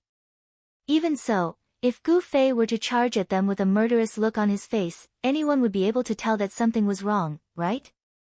As a result, such a scene appeared before their eyes. Gu Fei rushed out, but it looked more like he was rushing towards Sword Demon. In the eyes of the 4C's mercenary group, who had already learned that Gu Fei had defected, they would definitely think that Gu Fei was going to help them take down Sword Demon. Therefore, those archers, mages, and other long-range professions who had enough time to cooperate and attack these two people stopped happily. They wanted to see this scene of killing each other, and at the same time, they could appreciate who was more valiant between this new master of the parallel world and the veteran online game, Sword Demon. There was no attack from the front, and no attack from the back. Both Gu Fei and Sword Demon were very surprised, but they had no time to think about it at this time. The two continued to run in different directions. In the blink of an eye, the two had passed each other, and Gu Fei continued to fiercely raise his sword and rush towards the crowd. Everyone realized that something was wrong at the same time. But it was probably too late. This was what was written in Han family young master's script. Because, teleportation, move. Gu Fei instantly finished chanting, and when he reappeared, he was already in the enemy's formation. Not to mention that Gu Fei came prepared, even if both sides were suddenly thrown into this kind of sudden collision situation. As a martial artist, Gu Fei's reaction speed would be much faster than theirs. Dual Flame Flash. Dodge! Gu Fei shouted. This sword slashed with all his strength, and there were very few opportunities for him to use Dual Flame Flash in 360 degrees. The flames of Dual Flame Flash spread out from the sword, and like a fire dragon, it spiraled around Gu Fei, and a total of 6 people died under the sword. Then, he used the Gu family's Fickle in the morning, and Fickle in the evening. The jet black sword light wasn't bright at all, but it boldly pointed in all directions. The surrounding people were hit by the sword one after another, and although the damage wasn't very high, it left everyone scratching their heads in confusion. In group battles, Gu Fei rarely consciously sought to coordinate with others. This was what he lacked compared to experts like Sword Demon and Yutian Shinming, awareness. However, Gu Fei's strength had another great use, and that was to break the enemy's formation in one fell swoop. His freakish attacks were instantaneous, and his sword would hit its target immediately. He would always cut his opponents into pieces. Moreover, it had a very serious impact on the opponent's mentality. In online gaming terms, it would cause the opponent's mentality to stiffen. This small group of nearly 20 people in front of them, who were adept at coordinating with each other, had fallen into Han family young master's trap. Unexpectedly, Gu Fei took a big step forward, took off, and teleported them into their formation. After being hit by Gu Fei's sword, in addition to the previous losses from Yutian Shinming and Sword Demon's attacks, they had already lost 8 people. The sinister and ruthless Yutian Shinming took advantage of this opportunity to shoot another sniper, killing another person. On the other side, Sword Demon also rushed over with large strides after circling around. The 11 people were pincered by 3 people, and for a moment, they didn't know what to do. Gu Fei slashed left and right in the formation, continuously shouting, "Dual flame flash, flash." Everyone discovered that as long as Gu Fei's sword arrived, not a single one of them could dodge. For a moment, they were scared out of their wits, and didn't dare to go forward to parry. Normally, at this time, Dual Flame Flash's cooldown hadn't passed yet, and the spell's chance had all failed. However, Gu Fei still had enchantments on him. Although the chances weren't high, under Gu Fei's high tempo, they would occasionally flash. These enchantments were very similar to Dual Flame Flash, and for a moment, no one could tell them apart. They could only assume that Gu Fei's Dual Flame Flash appeared frequently, and they couldn't dodge in time. The 3 experts seized this opportunity, seeking victory in the midst of the chaos. Not long after, only 2 thieves remained out of the 20 people. These 2 thieves were also extremely fast, and with swift movement, they dashed away. The 3 of them couldn't catch up. Yutian Shinming ran over from afar to meet up with the 2. This round of killing was very satisfying, but they faintly felt that it was a bit too simple. The 4C's mercenary group should have been a well-trained and well-coordinated group, so how could they be killed so easily? The 3 of them still didn't know that all of this was just a performance from Han family young master's script. Chapter 221. Gu Fei was a ruthless killer, and his attacks were absolutely high frequency and high tempo. The complicated steps of killing the enemy were, in fact, only a short moment. It was so short that Reflection Years, who was rushing back, suddenly received news of his side dying and sent a message to ask. By the time he got a reply, it was already the time for the remaining 2 thieves to flee in panic. Several people outside of the battlefield were already complaining in the channel, describing Gu Fei's ferocious appearance when he was slashing at people in detail. Was such a performance instigated by Reflection Years or encouraged by him? Everyone had such a question. Reflection Years naturally flew into a rage after hearing this. At this moment, he obviously wouldn't have any illusions about Gu Fei. It was obvious that he had been tricked. However, he had been so passionate, but the other side didn't appreciate it. He had actually taken advantage of the situation to play a trick on him. This kind of character made Reflection Years despise him. After his anger subsided, he calmed down and took stock of the current situation. The score was 3-21, and the 4C's mercenary group was seriously behind. Right now, his side had 9 people, 5 archers and 4 thieves. The other side had 3 people, 1 archer, 1 thief, and 1 mage. In terms of speed, the remaining 9 people in the 4C's mercenary group weren't weak. The people that Reflection Years had chosen for the sneak attack were the fastest of the 30 people, and these 2 thieves had successfully escaped from the 3 of them, so they wouldn't be too slow. Kiting. Reflection Years wasn't afraid. In terms of running, the 9 of them wouldn't be at a disadvantage. What he was afraid of was a head-on confrontation. He had already seen Yutian Shinming's high attack, and Gu Fei's instant kills weren't soft either. That sword demon was also proficient in all kinds of attacks and coordination in the game. How should he deal with it? Reflection Years looked at his 8 companions in front of him and fell into deep thought. On the other side, Gu Fei, and the other two, who had killed 18 people, were reorganizing themselves a little. The main thing was to eat to recover some health and mana. No matter how skilled an expert was, it was impossible for them to be completely unscathed. If they were forced into a corner, forcefully accepting some damage that did not have much destructive power was already an extraordinary decision and choice. However, after Gu Fei's attack, he did not lose any health at all. Sword Demon and Yutian Shinming could not help but be amazed. They still have 9 people. While eating bread and fruits, the 3 of them discussed their next step. The reflection of time hasn't appeared yet. Yutian Shinming said. How strong is this person? Sword Demon asked. I haven't seen him fight much, but he has a lot of tricks up his sleeve. He's the type who talks more than takes action, Yutian Shinming said. It's only 9 people. Just surround them again. Gu Fei said. Sword Demon and Yutian Shinming nodded repeatedly. They did not know that the reason why they were able to eliminate 18 people so smoothly was because of the foreshadowing of the Han family young master. Naturally, they felt that eliminating 18 people was not difficult, let alone 9 people. Moreover, thinking that the other side did not have a priest at this time, Yutian Shinming even felt that he could rely on himself to kill the opponents one by one. How is it? How is your recovery? The 3 of them asked each other. After confirming that everything was fine, they set off on their journey. High ground. The 3 of them first had to confirm the opponent's position. Coincidentally, there was one not far ahead. When the 3 of them were about to reach it, they saw a figure on top of the mountain.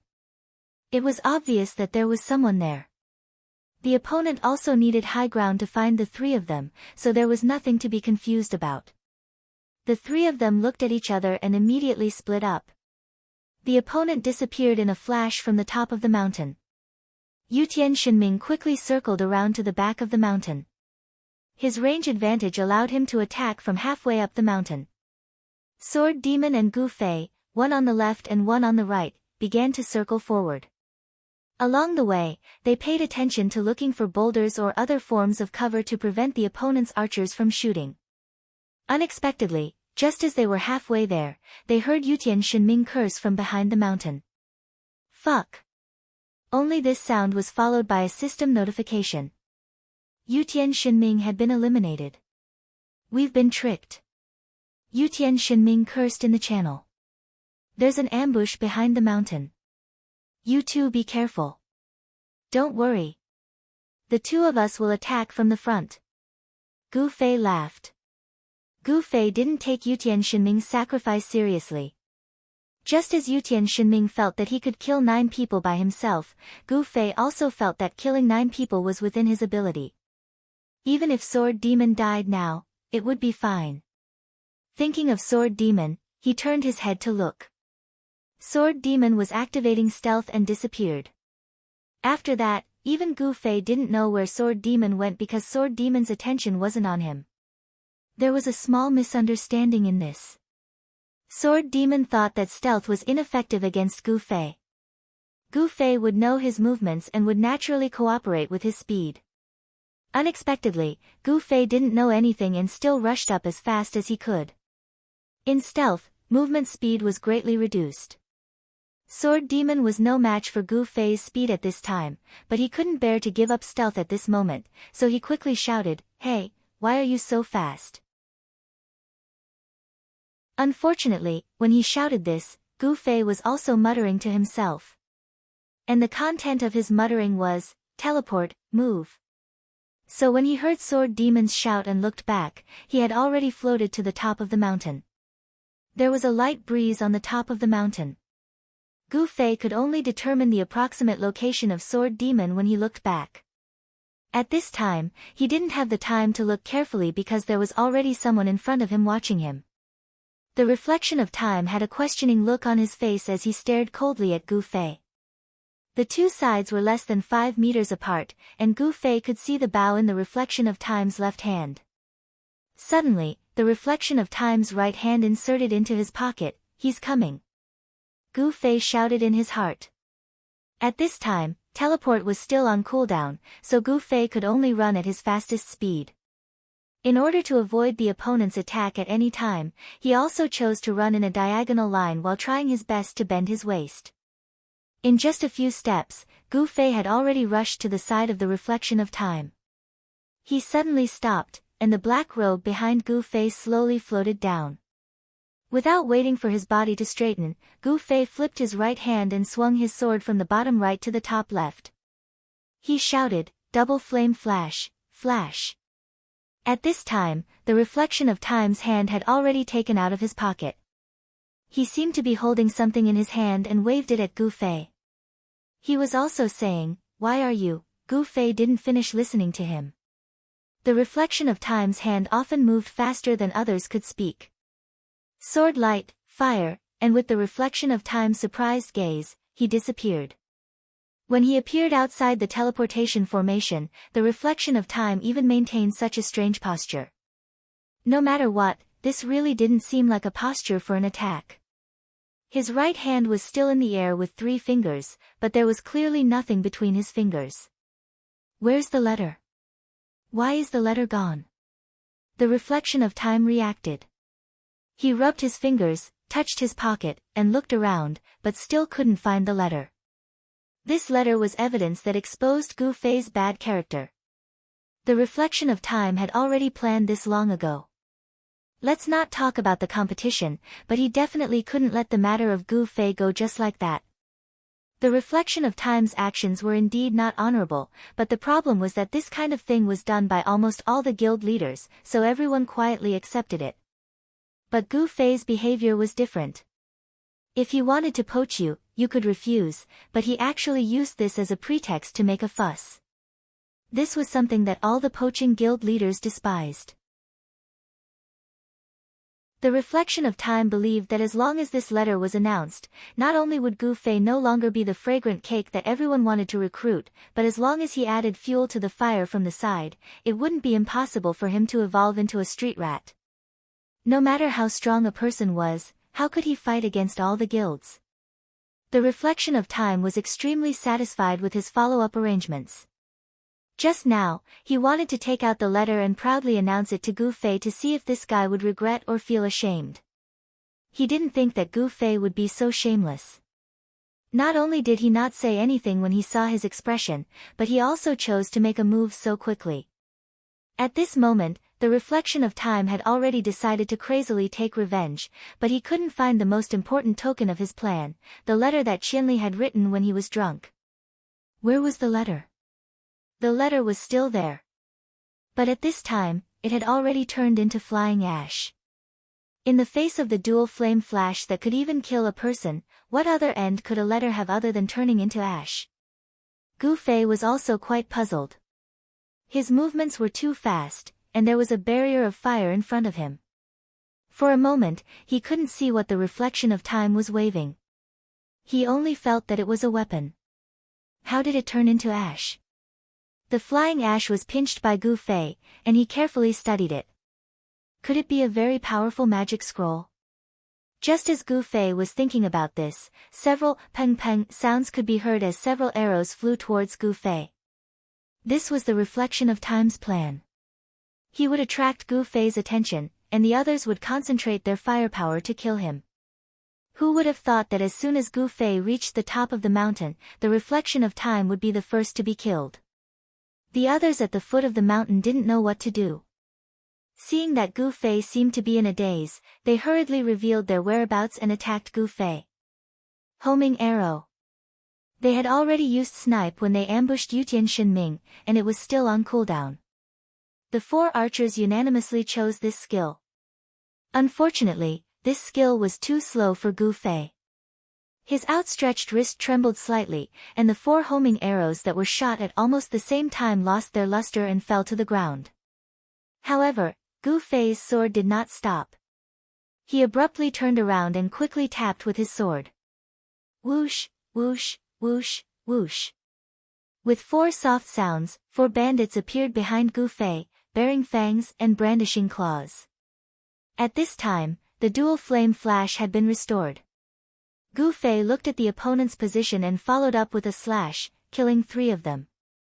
The last thief had no will to fight anymore, and he turned around and retreated. Seeing that the opportunity was just right, Gu Fei quickly chased after him, but he wasn't in a hurry to launch any attacks. When the 4 archers at the foot of the mountain saw this, they wanted to cry but had no tears. This Gu Fei followed the thief down the mountain. They wanted to shoot, but their line of sight was blocked by the thief.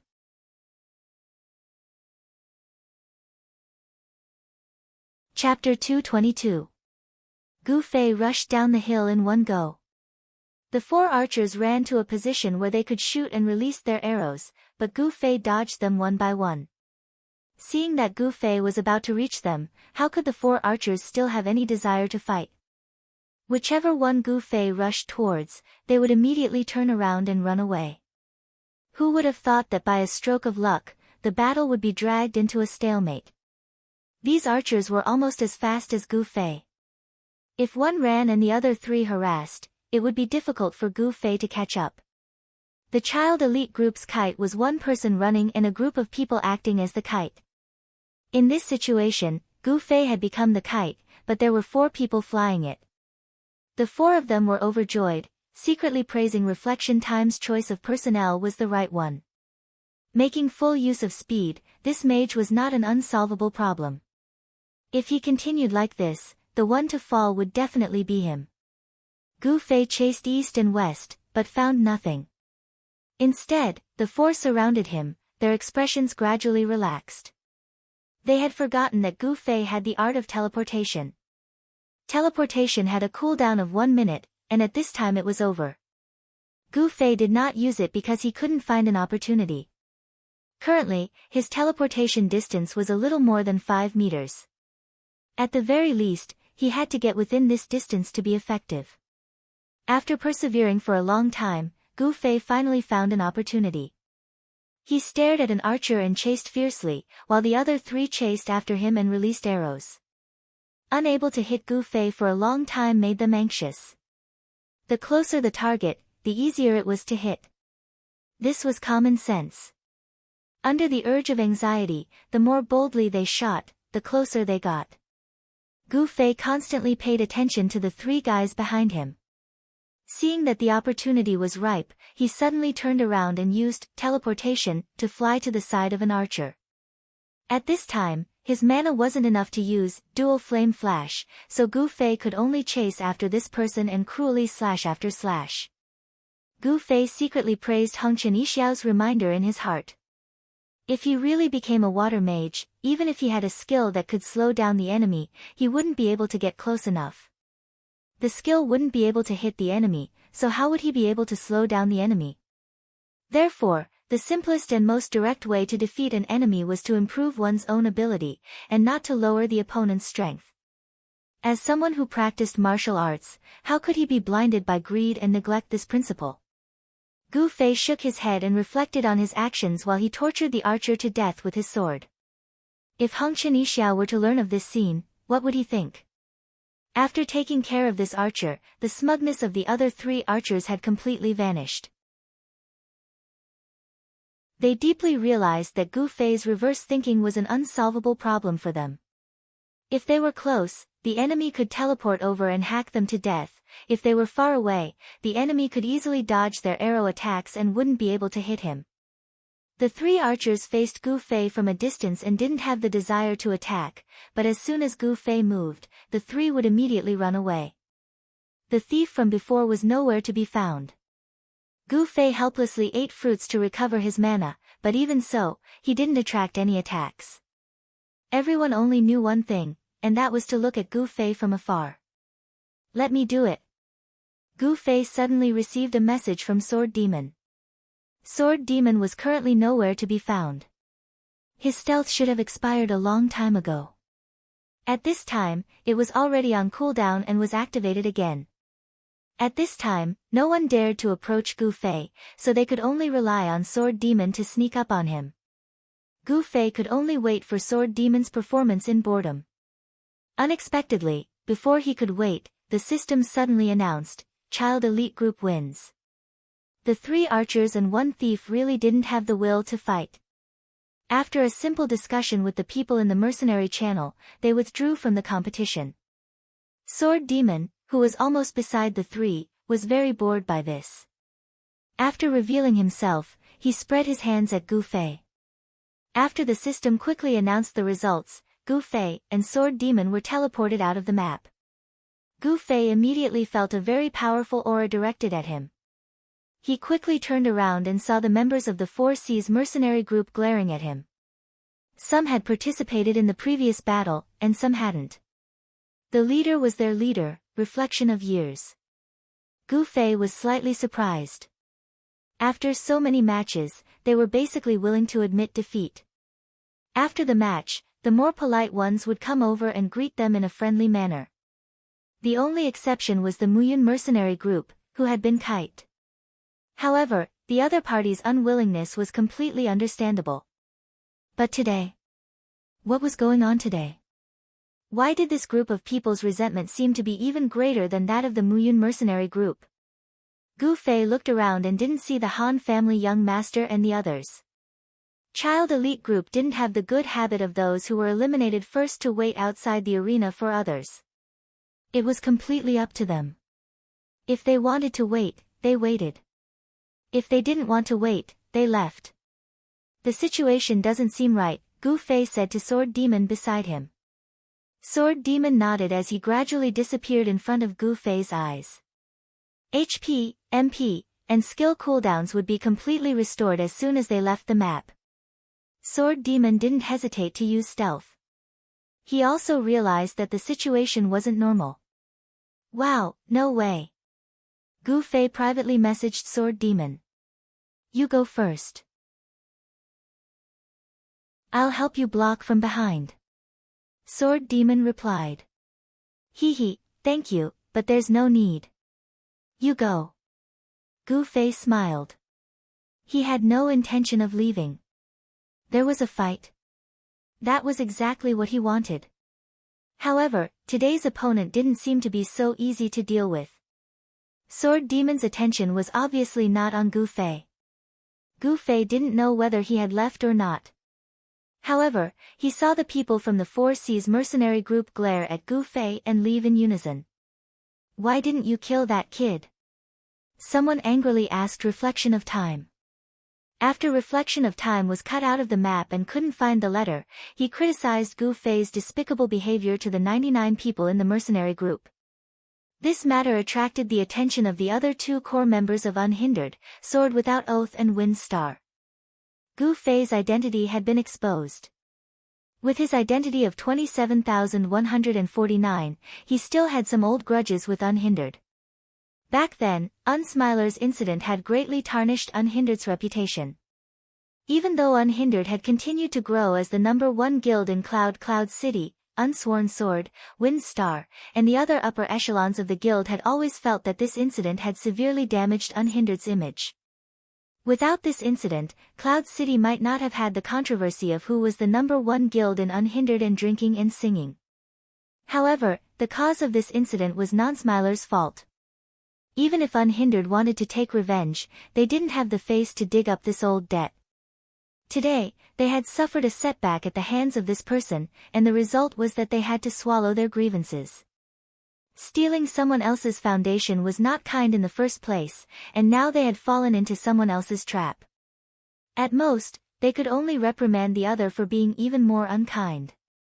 This matter might resonate with the guild leaders who liked to steal people's foundation, but at the same time, it was very untenable to use this topic as a reason for revenge in front of the public. Everyone would definitely make a joke out of it. Unhindered wanted to steal someone else's foundation, but in the end, they met someone even more unkind, who casually turned them against each other. This kind of talk made it seem like Gu Fei was the kind of dark hero who killed to stop killing, used evil to stop evil, and used shamelessness to destroy shamelessness. As a guild leader, he would always think of the big picture when he encountered a problem. He wouldn't act quickly. Reflection of Time actually hated Gu Fei the most, but he had to pretend to be deep in thought.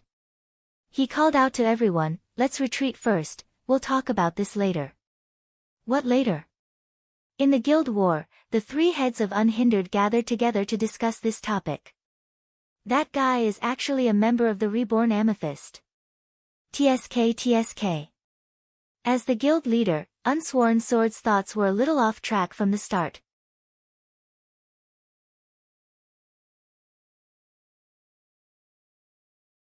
Chapter 223. Gu Fei actually received the challenge letter that he had been dreaming of. His heart was filled with excitement. In short, it was the complete opposite of the disappointment that Butterfly felt when they lost their monthly votes at the last minute last night. Gu Fei looked at the three big words, challenge letter, on the envelope and quickly found the name of the other party, Feng Xing. Immediately, Gu Fei tore open the envelope and took out the letter. The content of the letter was simple and to the point. One-on-one, do you dare? Gu Fei's blood was boiling. He immediately opened the friend button and tried to add Feng Xing as a friend. However, he received a message that the friend button was not turned on. If the guild leaders knew that there was such a cheap way to add Gu Fei as a friend, who knew how much blood they would vomit? Seeing that the private chat could not be carried out, Gu Fei immediately took out the pen and paper that he did not finish writing the reply letter and wrote a simple and to the point, I dare. After throwing the letter into the mailbox, Gu Fei began to chant around the mailbox in anticipation, hurry up and reply, hurry up and reply. After a few minutes, the system chimed. Gu Fei did not even look at the mailbox and opened it. As expected, it was a reply from Feng Xing, time and place. Now, you choose the place. Gu Fei quickly replied. The time and place were decided by both parties. This was to show fairness. Gu Fei did everything according to the basic rules. Combat arena. This time, Feng Xing was right next to the mailbox and replied quickly. After replying, he anxiously waited for Gu Fei's reply. Gu Fei's reply was naturally fast. How do I go? 50 meters east of the combat arena. Feng Xing's reply was even faster. The two seemed to be competing. Be there or be square. Be there or be square. Gu Fei, who was about to go offline, immediately turned around and walked towards the combat arena. Time to go offline after the fight. His plan was going according to plan. As for Feng Xing, he looked as if he was facing a formidable enemy. By now, the legends about this magician had spread far and wide. Many people in the guild had even fought against him, and the stories they told about him were all over the place. However, Feng Xing still managed to catch three important points: close combat, instant kill, and teleportation. Feng Xing believed that these were undoubtedly the three most terrifying aspects of this magus. Close quarters combat meant that he would be able to surprise everyone. Instant kill meant that you could not afford to make a single mistake. Teleportation meant absolute speed.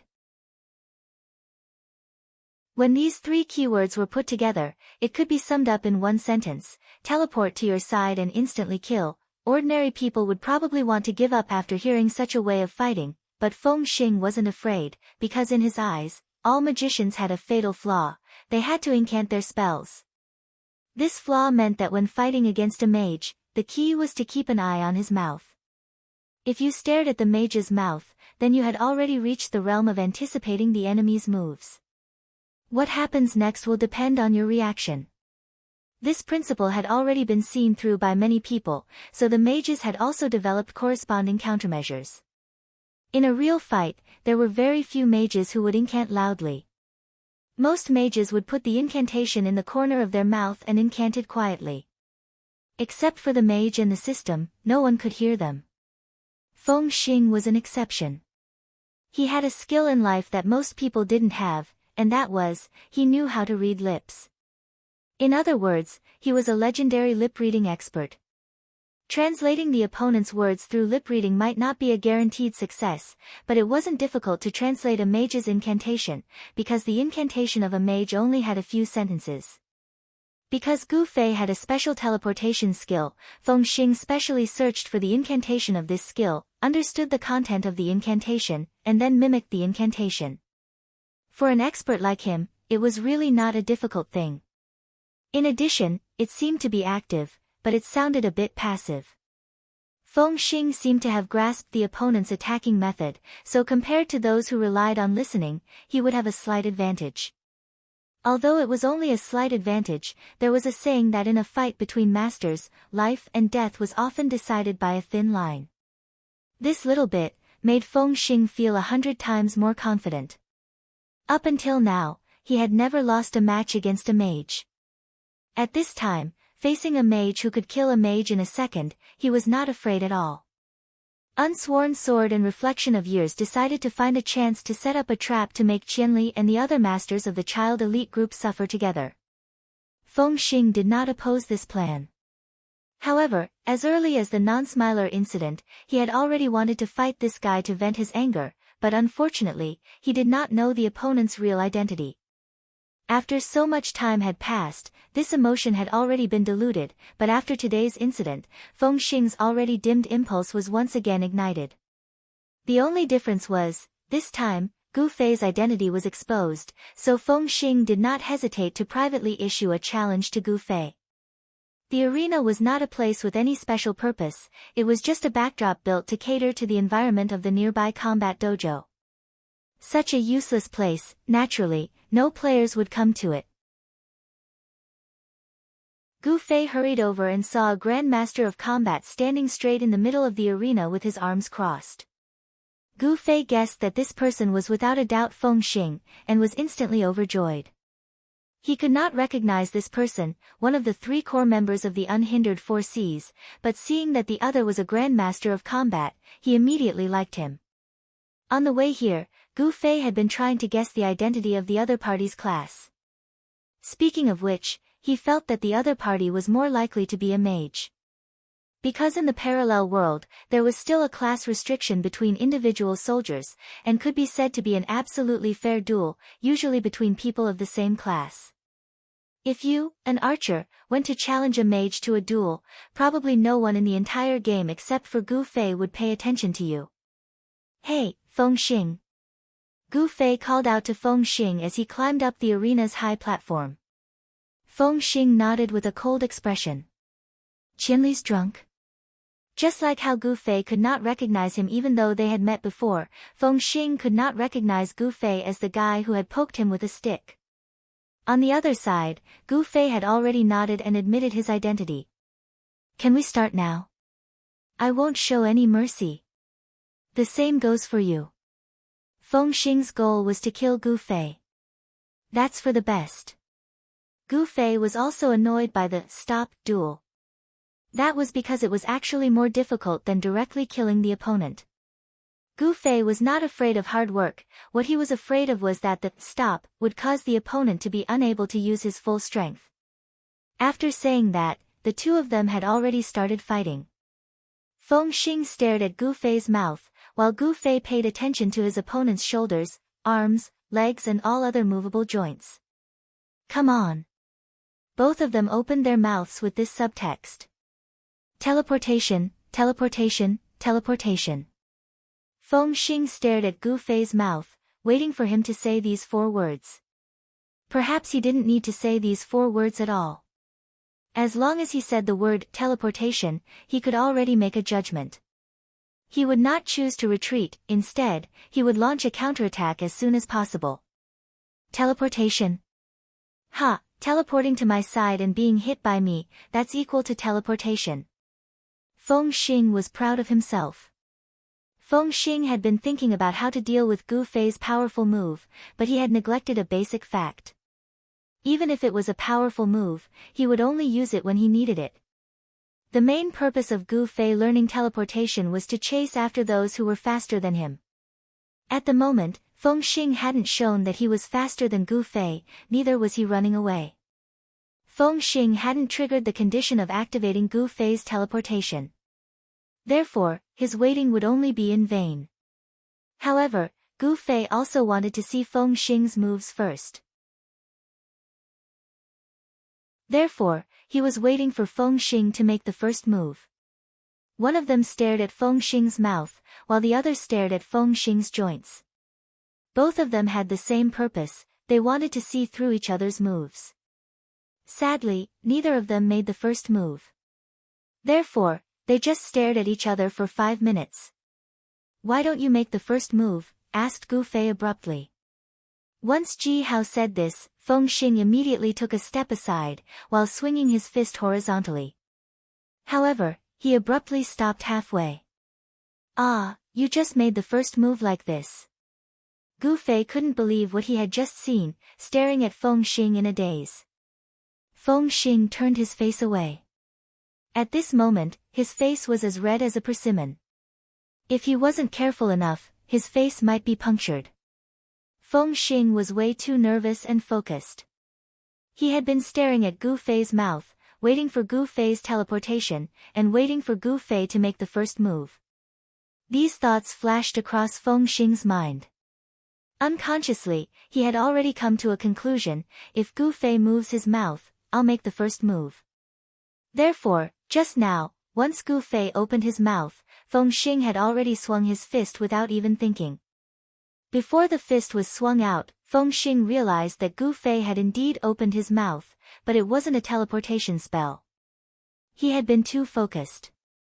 Feng Xing was so ashamed that he didn't even turn his head around for a long while.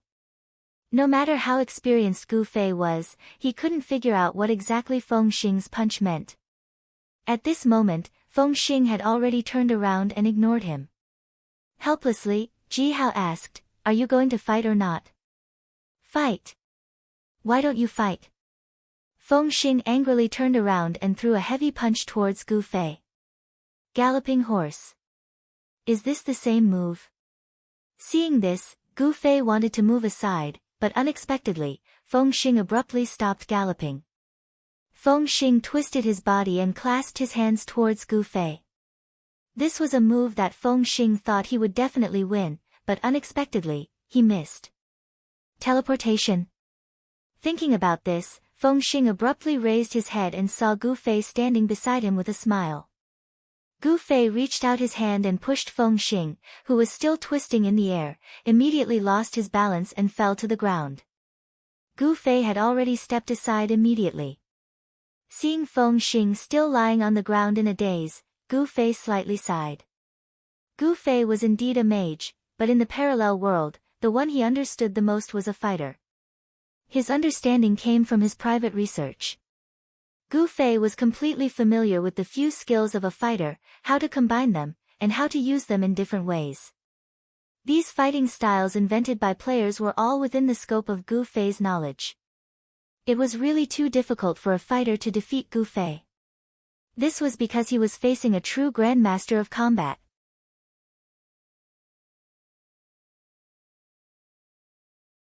Chapter 224. In Gu Fei's mind, he already had a few plans that could combine all the skills of a fighter, and what Feng Xing had just used was only one of those plans. Judging from Feng Xing's look, he seemed to only be familiar with this one plan. Such a simple fighting style was enough to deal with ordinary players, but when facing a fighting expert like Gu Fei, Feng Xing had already figured out a few plans. Just now, when he pushed Feng Xing down, Gu Fei had even dodged aside, in case that Feng Xing might launch a sweeping kick towards him. As a result, Feng Xing just lied on the ground. This was the reason why Gu Fei sighed. Of course, Feng Xing didn't suffer any harm from lying on the ground.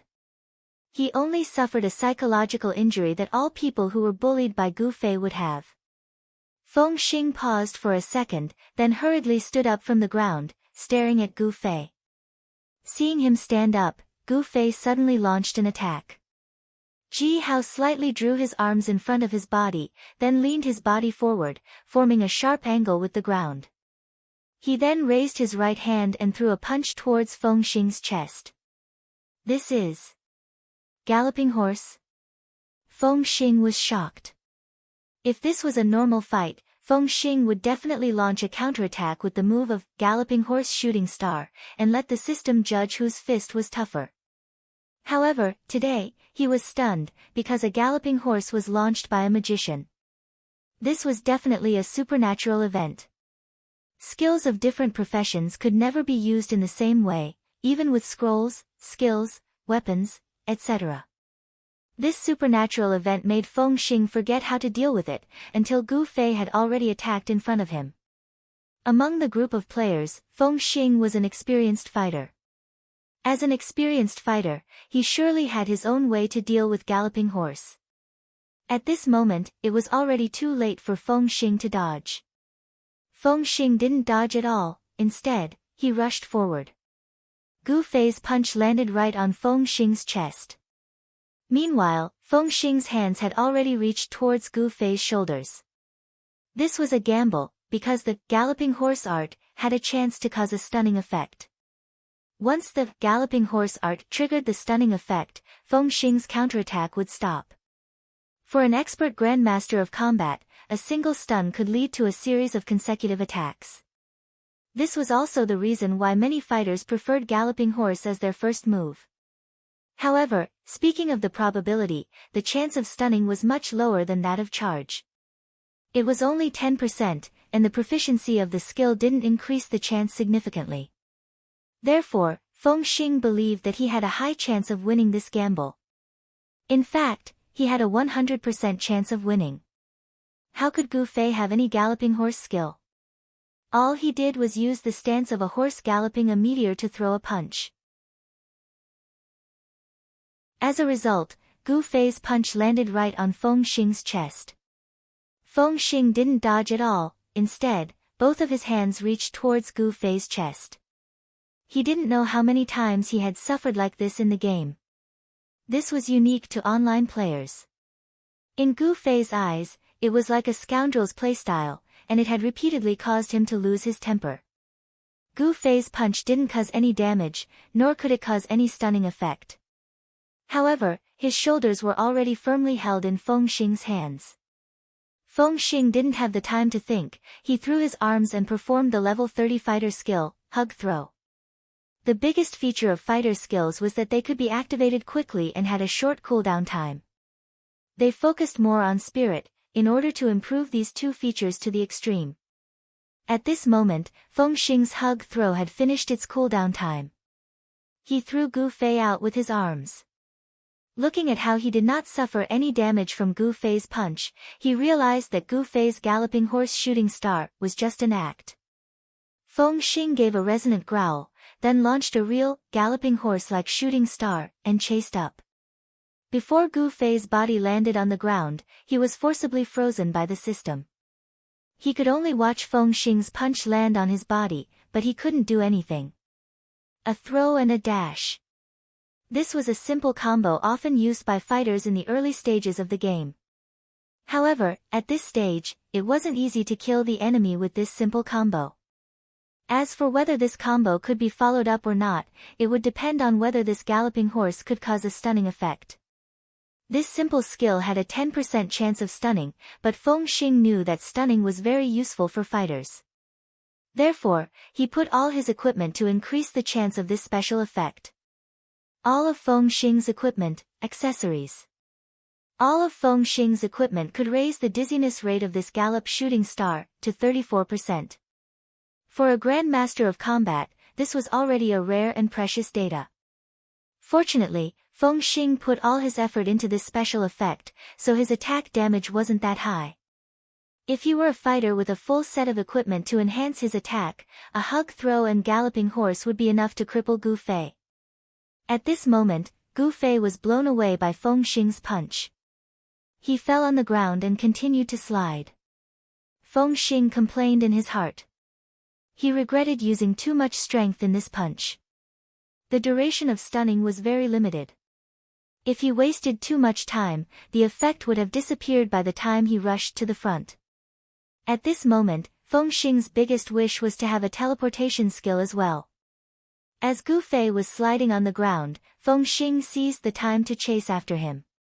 However, after a few steps, Gu Fei suddenly fell to the edge of the arena and fell down. Alas! Feng Xing sighed deeply. He didn't even react when he fell down.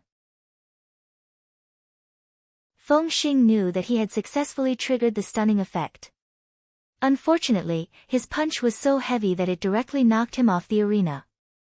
However, both of them were fighting for their lives. Being knocked off the arena obviously wouldn't mean anything.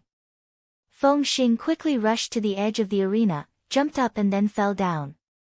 This was also a fighter's skill, level 36 Flying Swallow Cut. It was originally a move of jumping up and stretching one's leg downwards to attack. However, it was very difficult to use this move in a combo attack. Therefore, many smart players began to use this move to attack the opponent who had fallen on the ground. After using it so many times, even the name was changed. It was no longer called Flying Swallow Cut, but Flying Swallow Fall. Putting the opponent on the ground with a series of combo attacks, then sending him back to the respawn point with a Flying Swallow Fall. This was the favorite fighting style of fighters nowadays. Feng Xing didn't want to use this move to look cool. He was flying down from the arena, so this move was indeed the most suitable one. He didn't expect that his body would fly out and his leg would be straightened, but when he looked down, no one was there. Before Feng Xing could think about it, his back was hit heavily again. Feng Xing immediately lost his balance. He flipped in the air while still in the posture of Flying Swallow Fall, then fell on the ground sideways, looking very embarrassed. Feng Xing raised his head and saw that on the edge of the arena, Gu Fei was taking back his leg. Gu Fei shook his head and said, "You can't do it." Teleportation. Feng Xing said angrily. No matter how hard he tried, he still forgot to defend at this critical moment. Gu Fei seized the opportunity and flashed behind him, then effortlessly kicked him to the ground. "Alright, I'm leaving." Gu Fei waved his hand at him. "What? Stop." Feng Xing leaped up from the ground and quickly climbed up. Although he fell twice for no reason and looked a bit embarrassed, from the perspective of the game, Gu Fei had taken 2 attacks from him, so he must not have much health left. Feng Xing, on the other hand, was not injured at all, so he had the upper hand. Not to mention that Gu Fei had just used his teleportation skill, which must be on cooldown right now.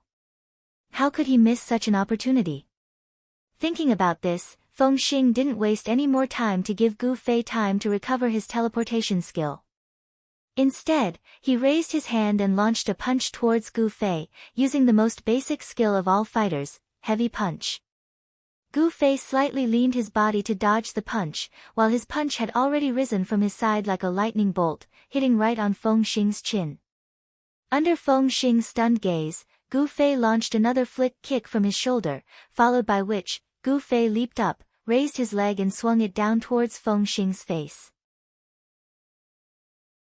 The dust under Gu Fei's shoe blew onto Feng Xing's face.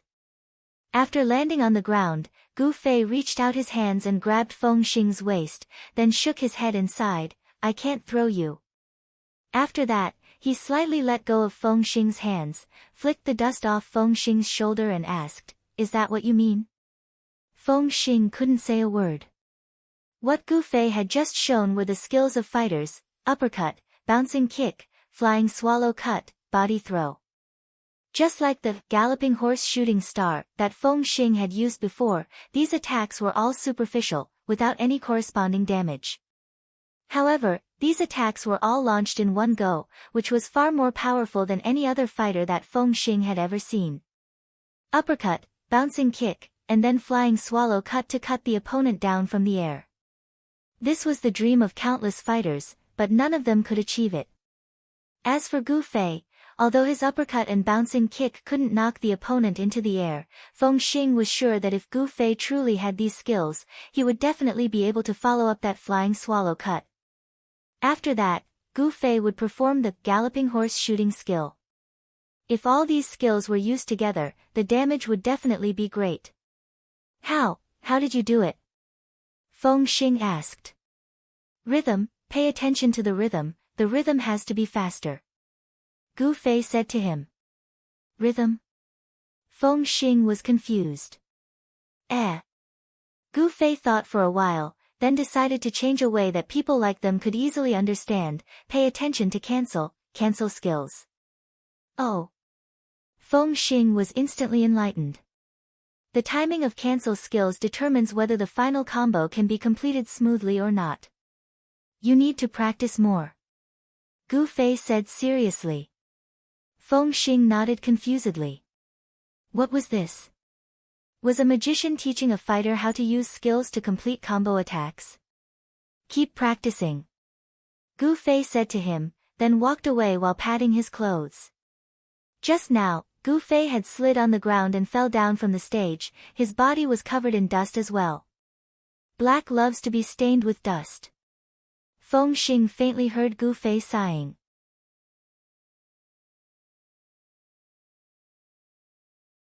Chapter 225. Gu Fei went offline with a deep sigh. The opportunity to fight against a Grandmaster of Combat was hard to come by, but for Gu Fei, defeating a Grandmaster of Combat was much easier than defeating other classes. He didn't even draw his sword, but he had already shocked Feng Xing. This was because Gu Fei's level of martial arts was too high. In the parallel world, when designing the Grandmaster of Combat, at most, they could find a few martial arts instructors to study it. But in this aspect, Gu Fei was the top technical talent. Even those instructors were just displaying their slight skill in front of an expert in front of Gu Fei. Now, if they were to apply their little bit of thinking into the game, it wouldn't even be considered as displaying their slight skill in front of an expert. After going offline, Gu Fei went up to the rooftop to practice his boxing. He grabbed a sandbag and used uppercut, bouncing kick, flying swallow slash, hugging throw, galloping meteor. Gu Fei simulated the skills of a Grandmaster of Combat in the game and trampled on the sandbag. How simple. Gu Fei let out a long sigh. Unfortunately, doing this in the game didn't cause him any damage. And when it came to hugging throw, he couldn't continue because he didn't have enough strength. In reality, even a real Grandmaster of Combat didn't have that much strength. It was just that the moment they used the skill, hugging throw, they would be possessed by Popeye's soul. In the game, Feng Xing hadn't left the arena yet. Gu Fei was simulating in real life on the rooftop, but he was here experimenting with his skills over and over again. How could it be so easy? Feng Xing sighed. He saw how easy it was for Gu Fei to perform, but when it came to him, he couldn't string it together even when his face turned red. Rhythm. Cancelled. Feng Xing muttered these two words, sweat pouring down like rain in the arena. On the other side, in the Cloud City Forum, Child Elite Group surprised everyone round after round in the matches, so much so that everyone was numb.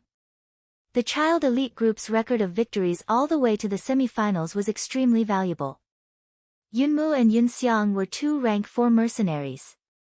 The Silver Moon mercenaries were another dark horse that had appeared in the tournament. The Amethyst mercenaries were not eye-catching, but when people found out that they belonged to the Reborn Amethyst, they were immediately looked at in a new light and felt that they were also a dark horse. In addition, the recently defeated 4 Seas mercenary group wasn't as diligent as the Black Hand mercenary group. However, the members of Unhindered 4 Seas could be said to be the cream of the crop in Cloud City. Therefore, in the eyes of many, the 4 Seas mercenary group was the strongest, but in the end, they were also slandered. At this point, the top 4 mercenary groups in Cloud City were born: Child Elite Group, Black Hand Mercenary Group, and Water Flower Mercenary Group under Singing with Wine. There was also a level 4 group called 7 Colored Cloud. The mercenary group's name was extravagant, but in reality, the mercenary group was very ordinary. It was under the banner of the rank 3 guild, Among Rosy Clouds. The mercenary group had reached level 4, but the guild had only reached level 3. This was the guild's most eye-catching achievement. The level 4 group had 80 people, and along the way, they hadn't met any strong groups or dark horse groups. Occasionally, they met a few mediocre level 3 or 4 groups like them, and after a battle where they killed 1,000 enemies and sacrificed 800 of their own, they passed.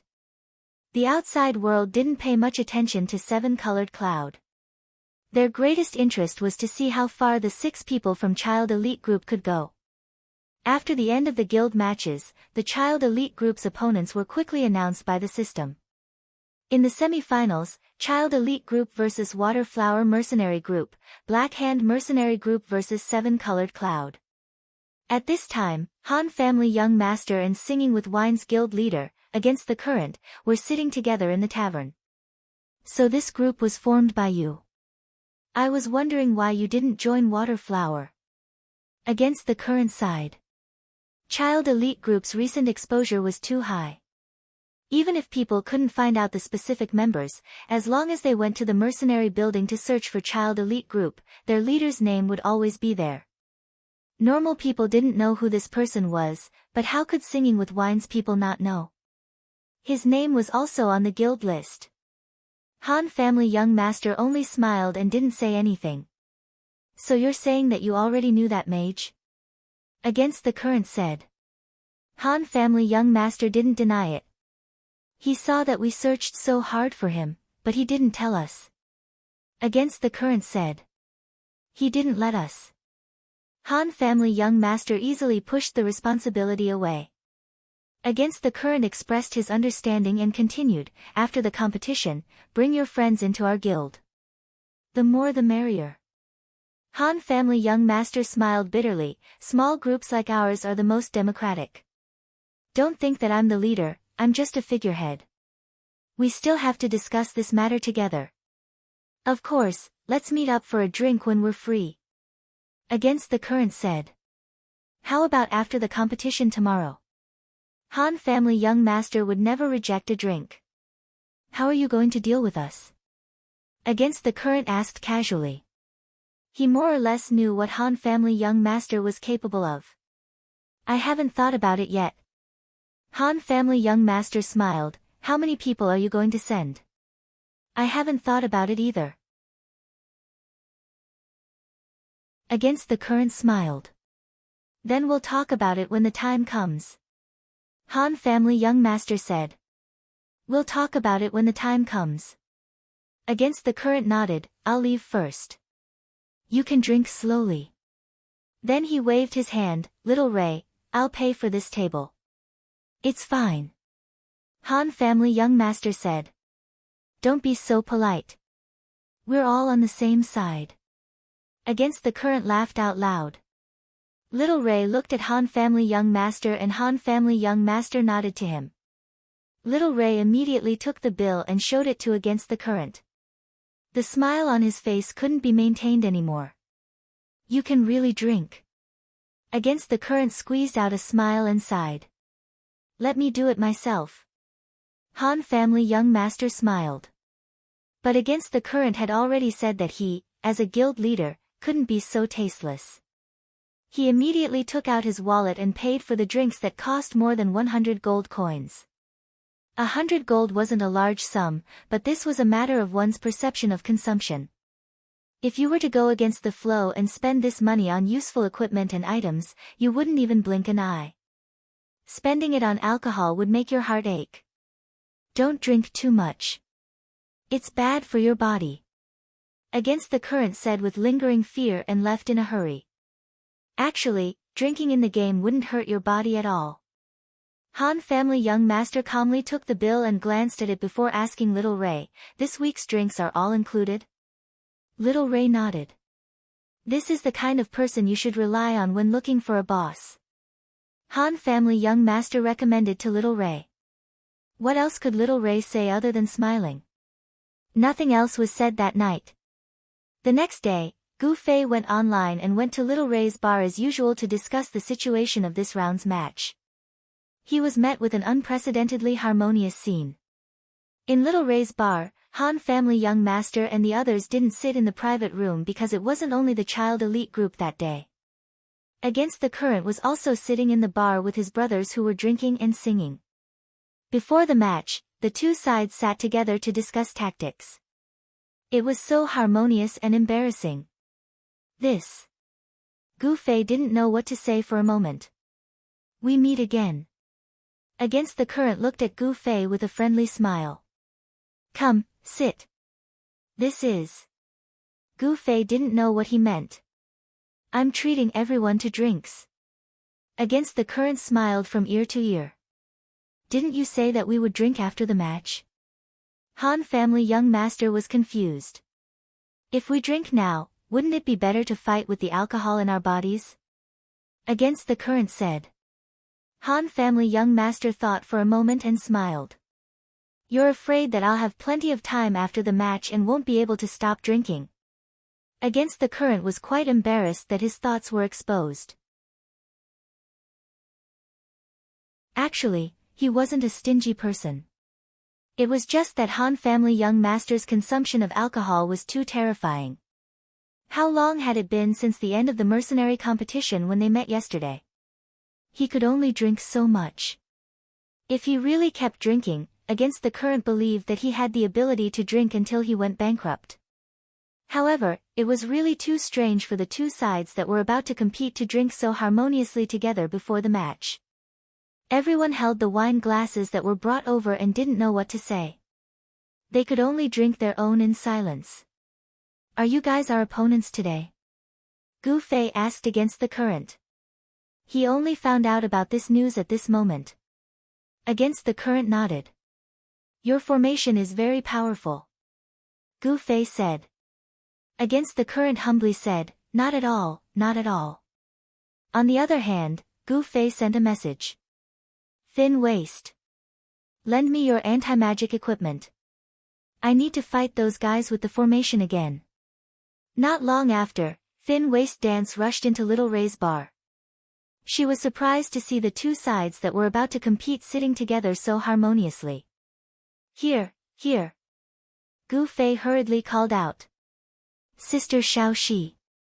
Yutian Shenming was even more excited than Gu Fei. Hi, Xiao Wu.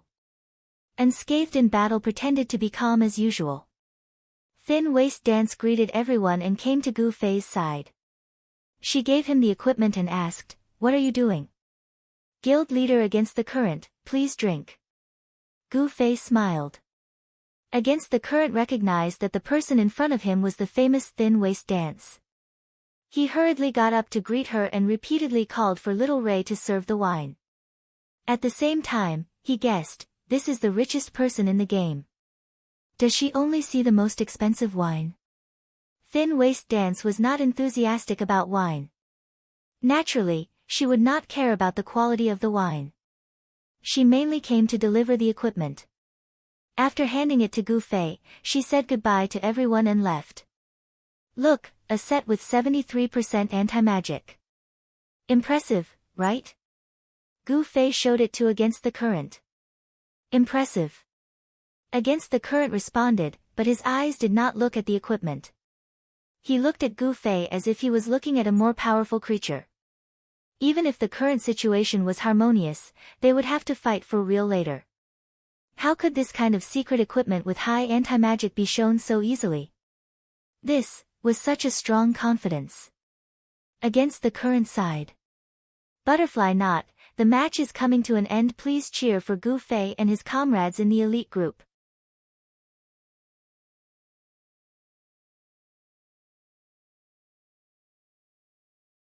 Chapter 226. In the Little Ray's bar, the two groups drank silently in a harmonious atmosphere.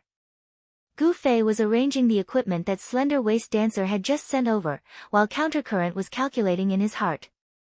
If it really was like what he said, 73% magic resistance, then that would be too overpowered. Originally, it would only take 3 heavenly fire wheels to eliminate people, but with this equipment, it would take around 11. This requirement was too much. Although the Waterflower mercenary group was under Songs for Wine, the strength of a mercenary group and a guild couldn't be exchanged casually, mainly because of the number of people. Songs for Wine could use more than 100 mages to form a magic circle, but the upper limit of the Waterflower mercenary group was 80 people. It was impossible for all of them to be mages, and a team without class balance would be easily defeated. Therefore, it was really difficult for Songs for Wine's powerful magic circle to be used in a mercenary group. The magic circle itself was already very weak, and now that Gu Fei was wearing equipment with 73% magic resistance, Countercurrent immediately felt that the mages on his side were useless in this match. Looks like I'll have to think about how to fight this match. Countercurrent thought to himself. After sitting quietly for a while, there wasn't much time left until the match. Obviously, everyone had had enough of the atmosphere of reluctantly sitting together and drinking together. Everyone kept looking at the time. One of them whispered, "It's about time, right, and received a positive response from everyone. Everyone stood up at the same time and said, "See you on the battlefield." Then, with a tacit understanding, the 6 members of the child elite group left the tavern from the left door, while Countercurrent led his brothers out from the right door. Both sides walked through a street and headed towards the teleportation circle. The original pre-battle intelligence meeting had turned into a silent cocktail party because of Countercurrent's unexpected appearance. At this time, they had to make full use of the time on the road. The intelligence on their opponents was personally explained by the Han family young master. After all, he was a member of Songs for Wine, and the members of the mercenary group were all elites of the guild. He actually recognized all of them. Listening to the Han family young master recount the information of the 80 people in a clear and rapid manner, the eyes of the other 4 people except for the sword demon widened. At the end of the story, no one was listening anymore. They were all amazed by the powerful memory of the Han family young master. Usually, Brother Yu has to rely on his little intelligence book for information. It's these 80 people. After saying that, the 6 of them arrived at the teleportation formation. After entering the pre-battle map, Yutian Shinming was still counting with his fingers.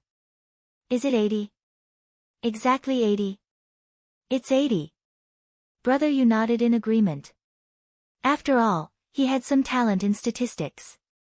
In the end, he exclaimed, "It's such a waste of your talent that you don't do intelligence work.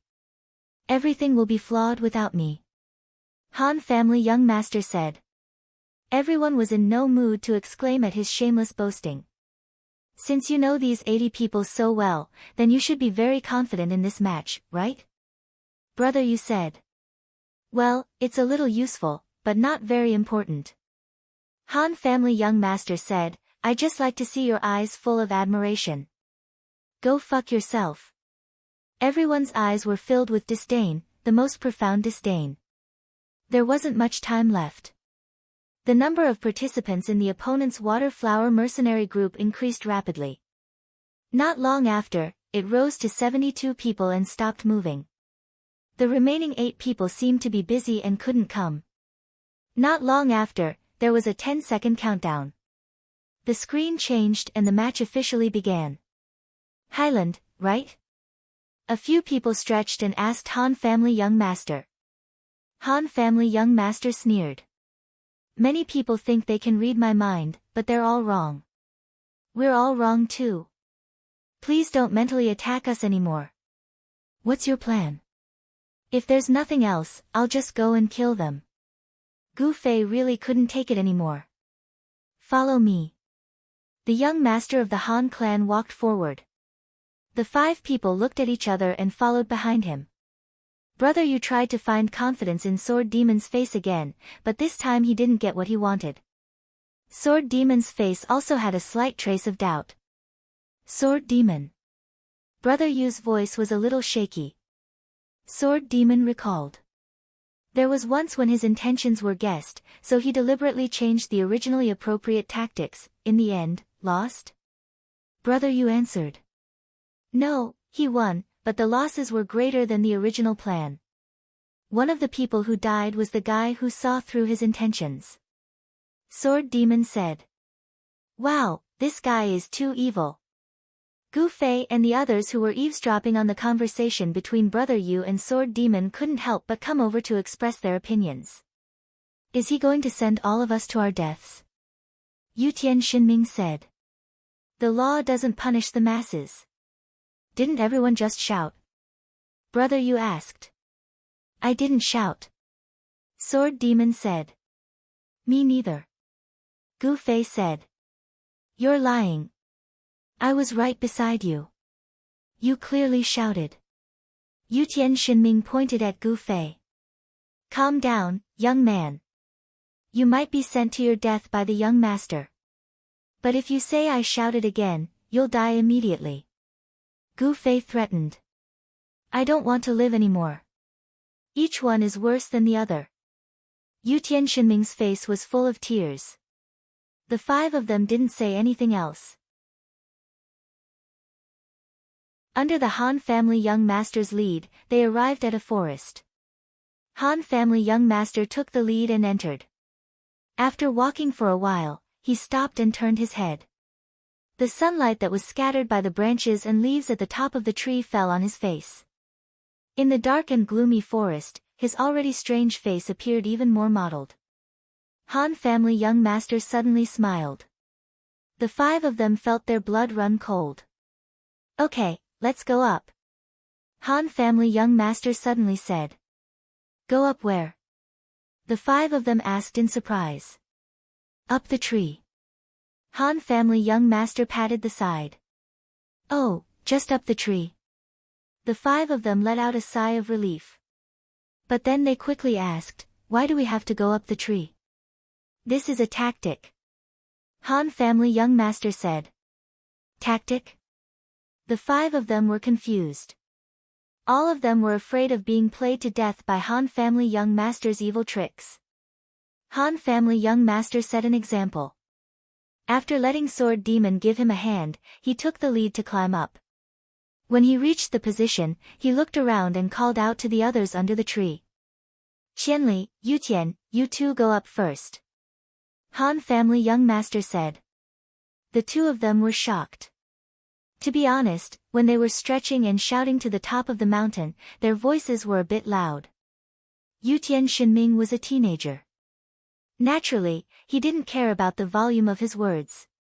On the other hand, Gu Fei was a teacher.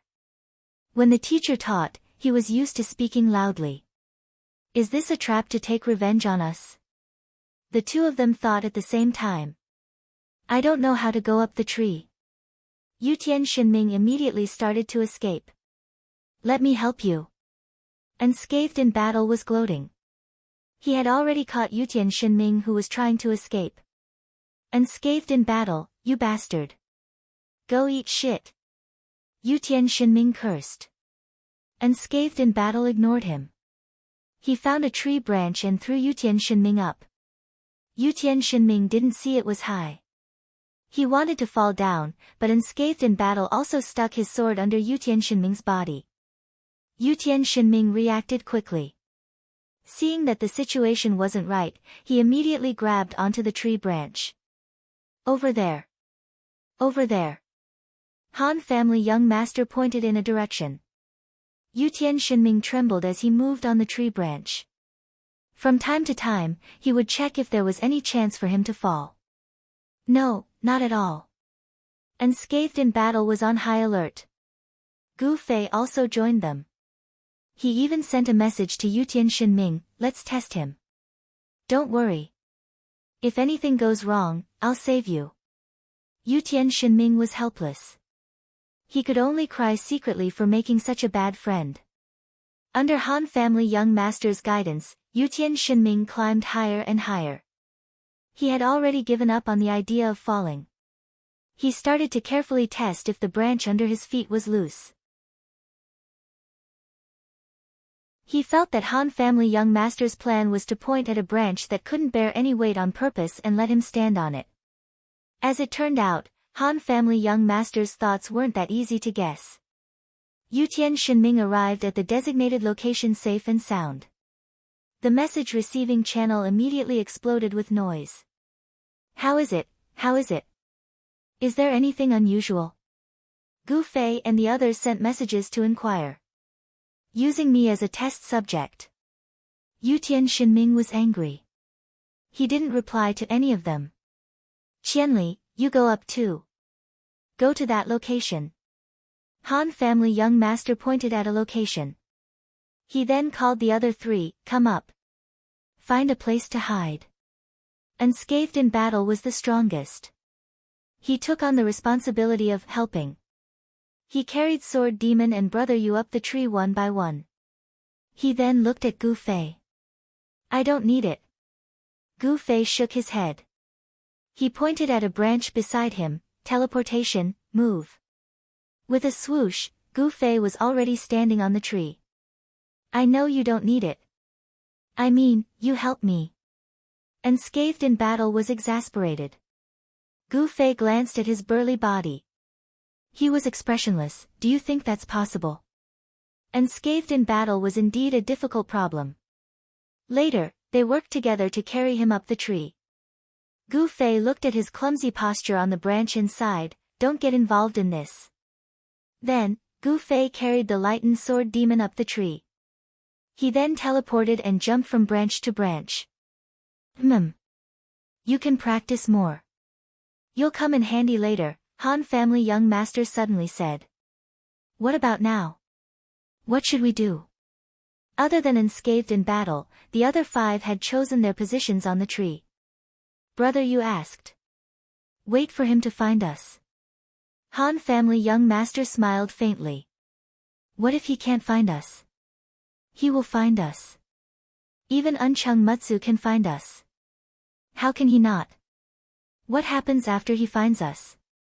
This was the question that everyone was concerned about. This forest is a trap prepared for him. Oh! Everyone heaved a sigh of relief. It turned out that Han family young master had a conscience and did not plot against his own people. This trap was prepared for him to go against the current.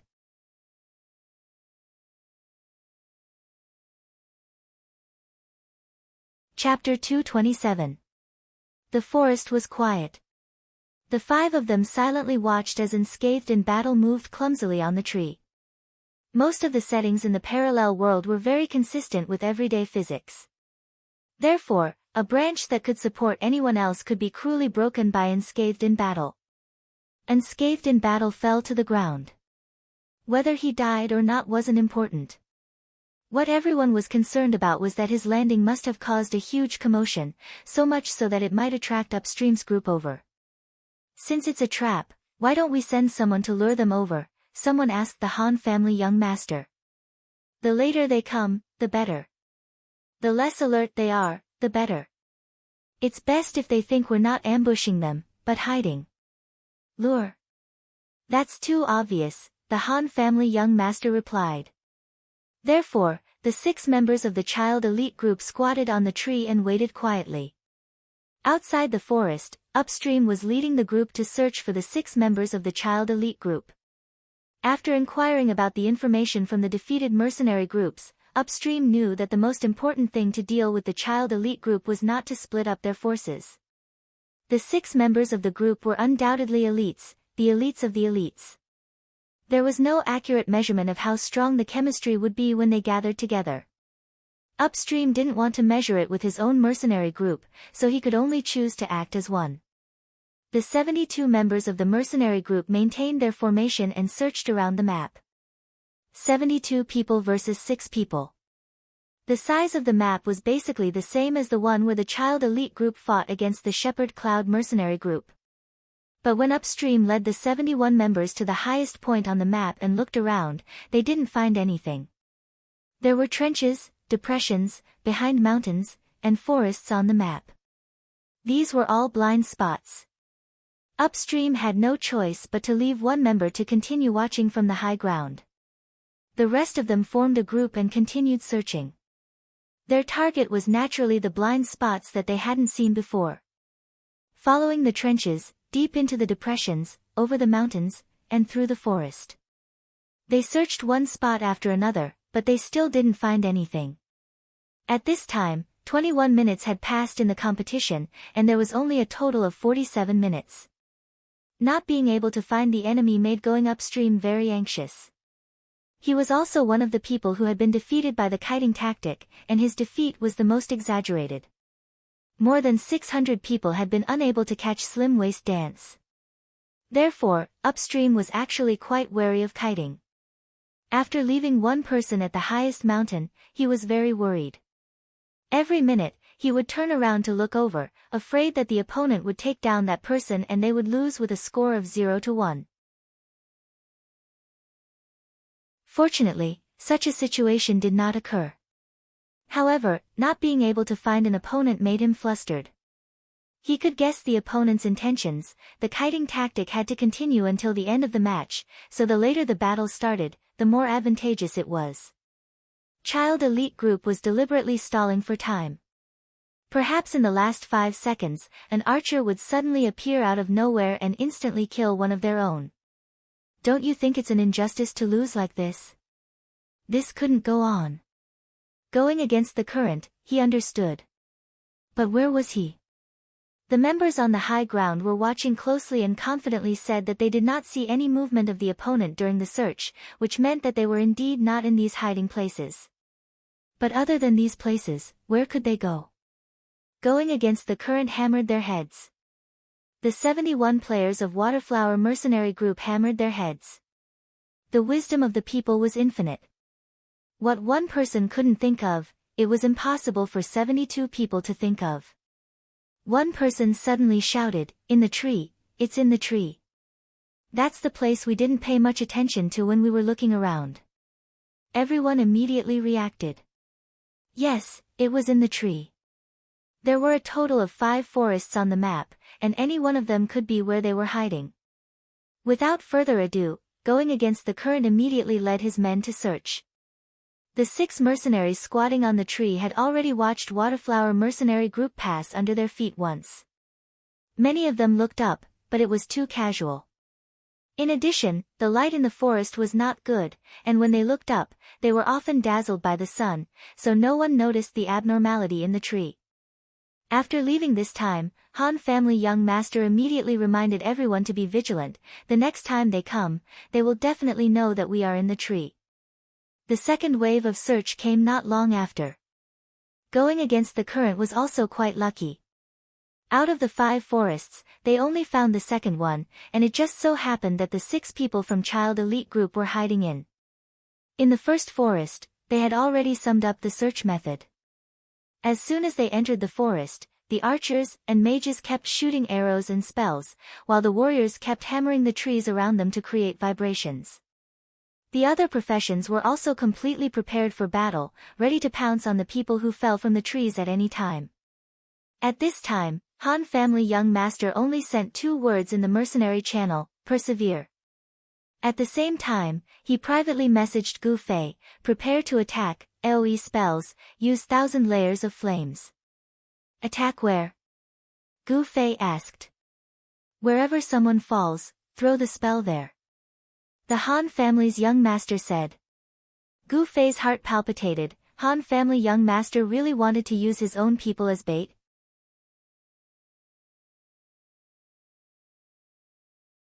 Secondly, although the night streak was level 70, it was only at the level of level 60 because it dealt both physical and magic damage.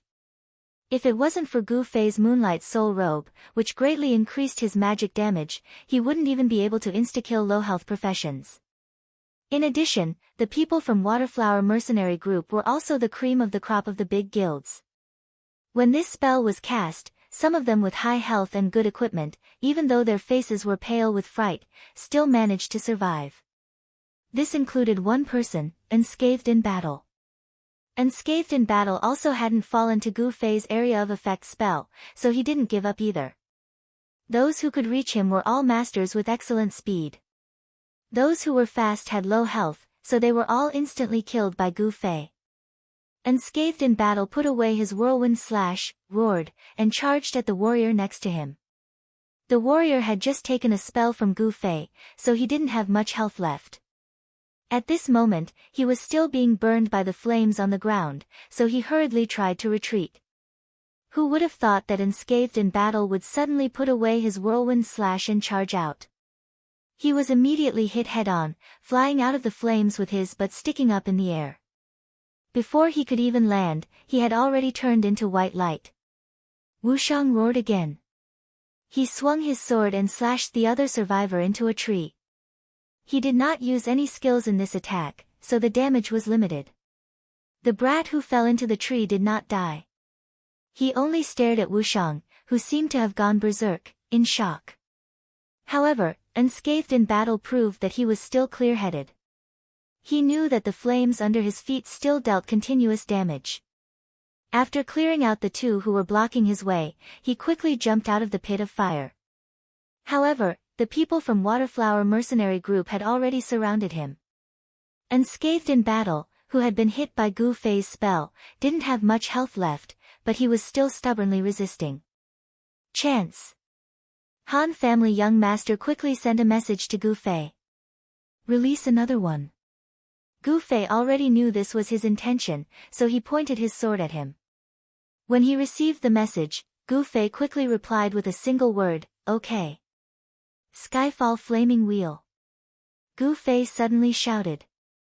Han family young master was so angry that he immediately sent a message, "What are you shouting for?" Gu Fei didn't even have time to reply, because he had already jumped down from the tree after he said that.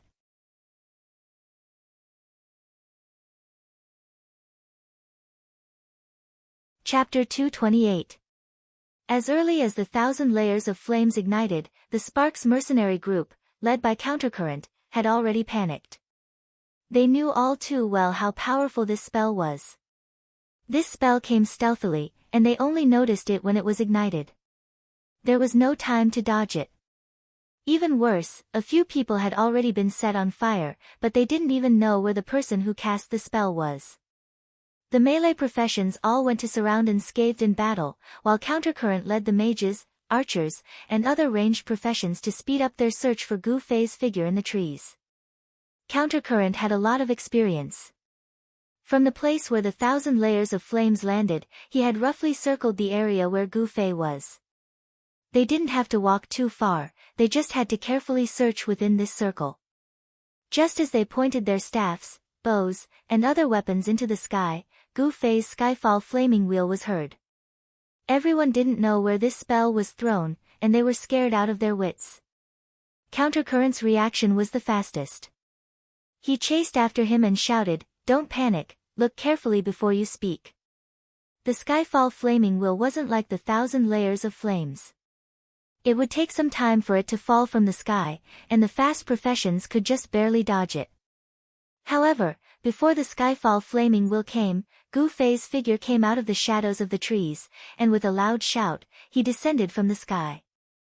Gu Fei's descent came very quickly, and no one had time to react, let alone attack.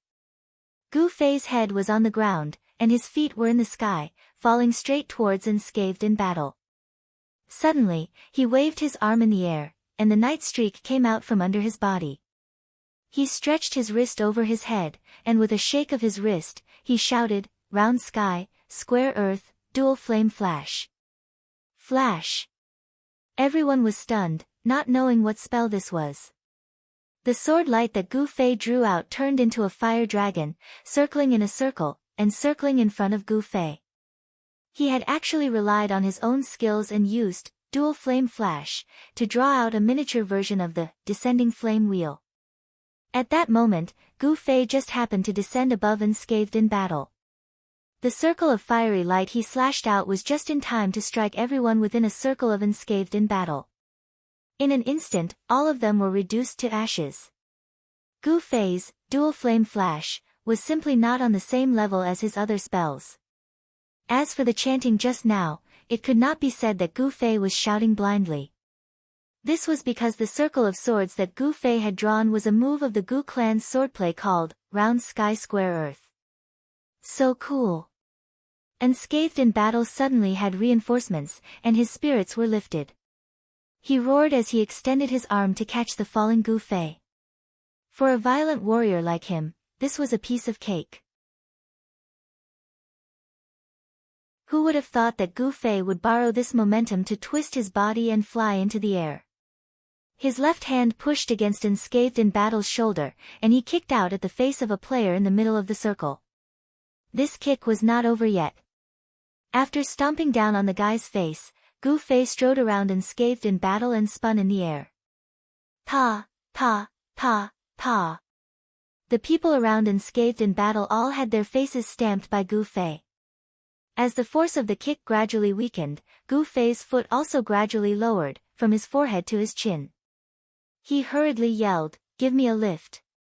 Unscathed in battle thought that Gu Fei had some kind of ultimate move, so he didn't say anything else and pushed Gu Fei into the air. Unscathed in battle's strength was not fake. With one push, Gu Fei immediately rose another 2 meters into the air. He struck a handsome pose in the air, pointed his finger, and chanted, "Teleport, move." Shio. Gu Fei immediately disappeared in midair like a god. Unscathed in battle's tears almost fell. He angrily yelled, "Damn, He left just like that. And he said he was your brother. Gu Fei was originally more than a meter above the ground. Unscathed in battle helped him rise another 2 meters, and then teleported another 5 meters. This 8 meters above the ground was where the foliage was. No one knew where Gu Fei teleported to. The forest was silent. Gu Fei flew down from the sky, and his dual flame flash killed a circle of people. Then, he stomped in a circle, and without even touching the ground, he disappeared into the air.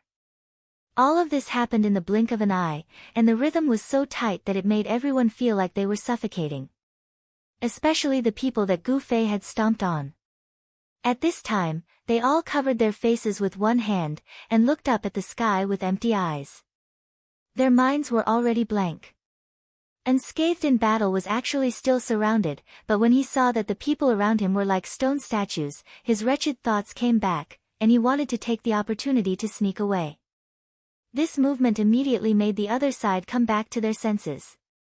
They temporarily stopped thinking about Gu Fei, and swung their swords, axes, and hammers at Unscathed in battle. At this time, Unscathed in battle didn't have the heroic spirit from before. After struggling for a while, he looked up to the sky and wailed, "Qianli, hurry up and come save me. Brother, go in peace." At this time, Unscathed in battle suddenly received a message from Gu Fei. He suddenly raised his head, and saw a flash of fire in the sky, and a proper heavenly flame will descended from the sky. After suffering from Gu Fei's 1,000 layers flames, and being surrounded by enemies, Unscathed in battle at this time definitely couldn't withstand Gu Fei's heavenly flame wheel. Just as he was about to die, a white light suddenly appeared, and bathed his body. This wasn't the signal of death, but a priest's restore. With the support of this restore, Unscathed in battle once again survived under Gu Fei's spell. However, his health was already at the bottom, and he was in a situation where he would die if he stumbled a little. Fortunately, this restore didn't give up on him. One after another, Unscathed in battle's health was instantly replenished. "Yo, you're willing to help?" Gu Fei was very surprised. Wushang's equipment is quite good, and he can tank quite well. "It's not a bad idea to let him be the bait," replied Han family young master. Countercurrent, who was under the tree, saw this restore and was not unfamiliar with it at all. Han family young master was a priest that focused on spirit, and this was how fast and efficient the restore was when it came to casting restore. A priest's restore had 2 important attributes, one was the speed of the restore, and the other was the effect of the restore. Speed included both the activation speed of the skill and the completion time of the skill. Of course, the faster the skill, the more efficient it was. As for the effect, it naturally referred to how much health a restore could restore. The attributes that affected the effect were first intelligence, then constitution. The attributes that affected speed were first spirit, then intelligence. Since the priest's advantage was constitution, adding points to constitution became the most popular way for priests in the parallel world. Not only did it increase one's health, but it also increased the effect of one's restore, killing 2 birds with 1 stone. For constitution, 1 intelligence, 3 constitution, 1 intelligence, 1 spirit, 3 constitution, 2 intelligence. There were all sorts of slightly different ways of adding points, but all of them placed constitution in the most important position. In the parallel world, out of 10 priests, 9 out of 10 would add points in this way. The fact that so many people were using this method showed that it was not a mistake. It was indeed the safest and most effective way for a priest to survive. However, this method did not seem to be able to maximize the priest's restore effect. Therefore, there were naturally some people who researched methods that ignored constitution and purely focused on intelligence and spirit. The goal of this method was to maximize the priest's abilities. However, in order to maximize the effect, the 2 attributes of speed and effect needed to be the most scientific and effective combination. This combination was called the golden ratio by non-constitution priests. Since the start of the game, the golden ratio for priests was still a legendary existence, and it was gradually becoming a joke. This was because every priest believed that their combination was the golden ratio for priests. There were even some constitution priests who did not belong to this field who claimed that their combination was the golden ratio. There were many opinions, but no conclusion could be reached. During a party with singing and wine, Against the Current was in the same party as young Master Han. While they were chatting, they accidentally talked about the golden ratio for clerics. Everyone expressed their opinions, and even some players who were not priests expressed their opinions. In the end, Han family young master, who had been silent all this while, said coldly, "What's there to argue about? The strongest priest has the closest combination to the golden ratio."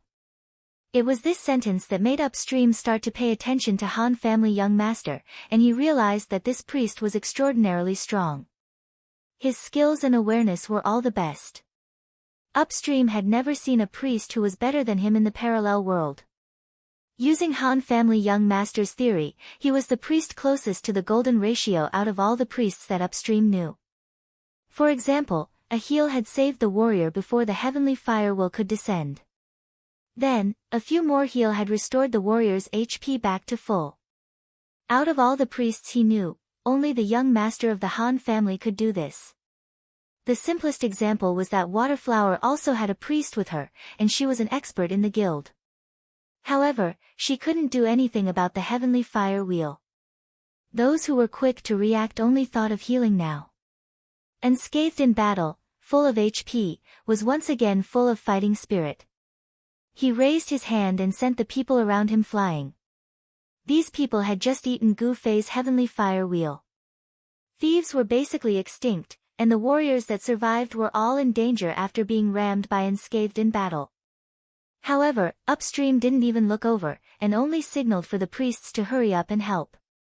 Waterflower mercenary group had 72 people in the battle. With Gu Fei's continuous attacks and Unscathed in battle's explosive attacks, they had already killed 17 people. However, 55 people were more than enough to deal with a single warrior like Unscathed in battle. What they needed to be wary of was the unknown attack from the sky.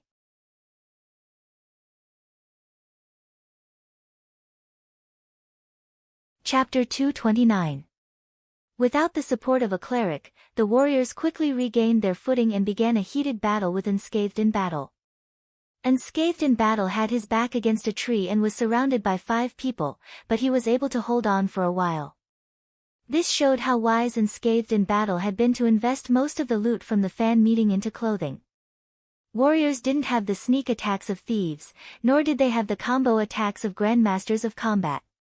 Therefore, it was usually a face-to-face, head-on fight. It was almost impossible to completely avoid damage from the opponent. Kill 1,000 enemies, hurt 800. This was the truest portrayal of PvP between warriors, especially in a battle between warriors. In a one-on-one fight, it was a good idea to quickly take down the opponent by attacking and defending.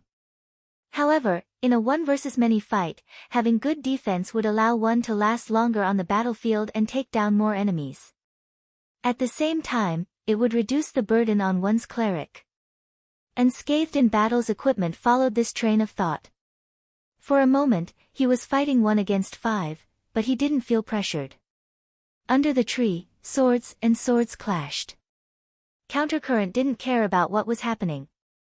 He quickly organized the mages and archers, the 2 ranged classes, to attack the treetop. Even the clerics who didn't have much to do were assigned to fight with holy light orbs.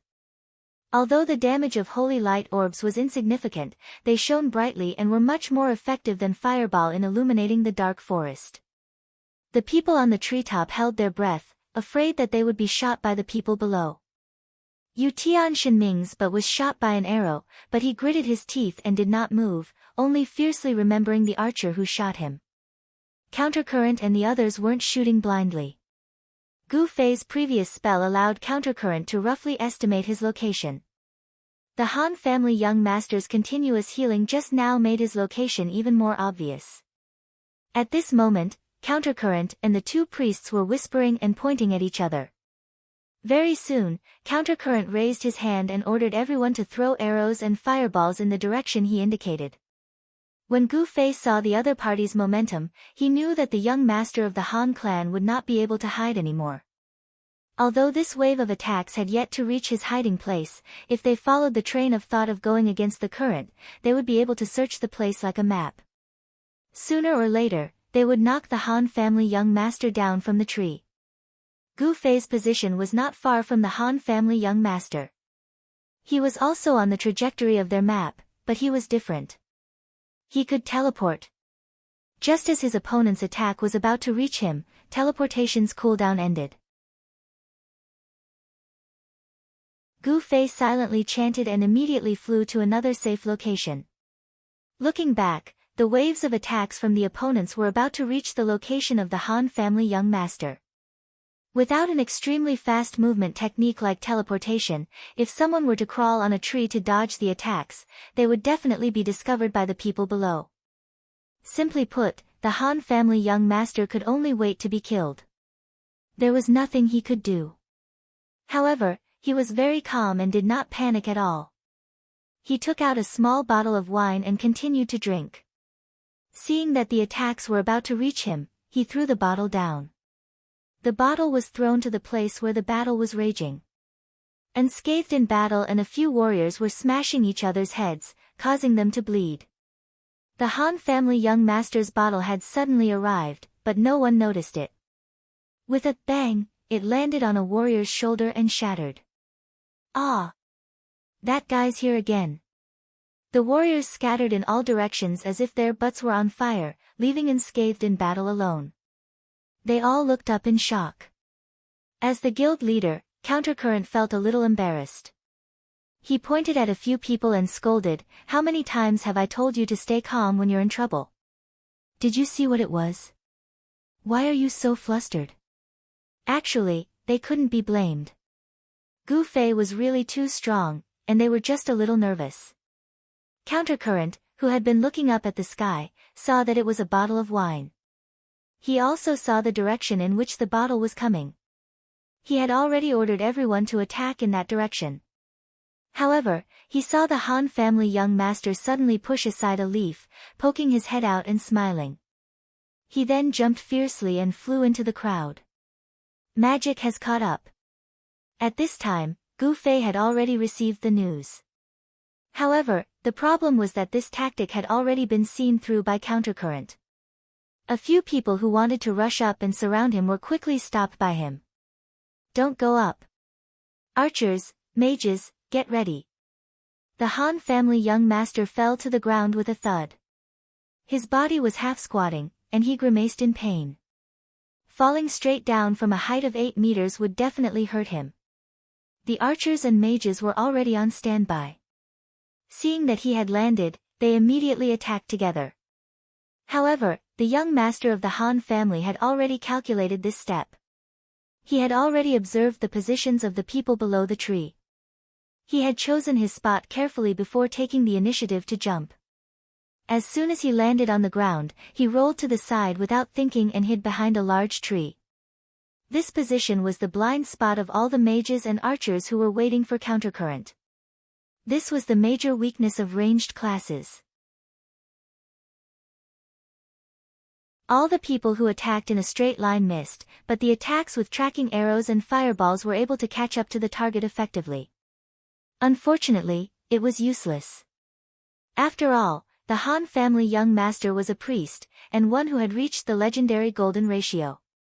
Taking advantage of the time difference between the attacks, he easily saved his life. "Hurry!" Countercurrent waved his hand, gesturing for everyone to switch positions and find a place where they could attack. He had thought that by hiding behind the tree, he would be able to see the Han family young master in a few steps. However, after moving a few steps, his line of sight was not blocked by the tree, but by something else. The Han family young master's choice of position was not simple. Of course, things were not that perfect. Finally, an archer found his position and saw the Han family young master leaning against the tree.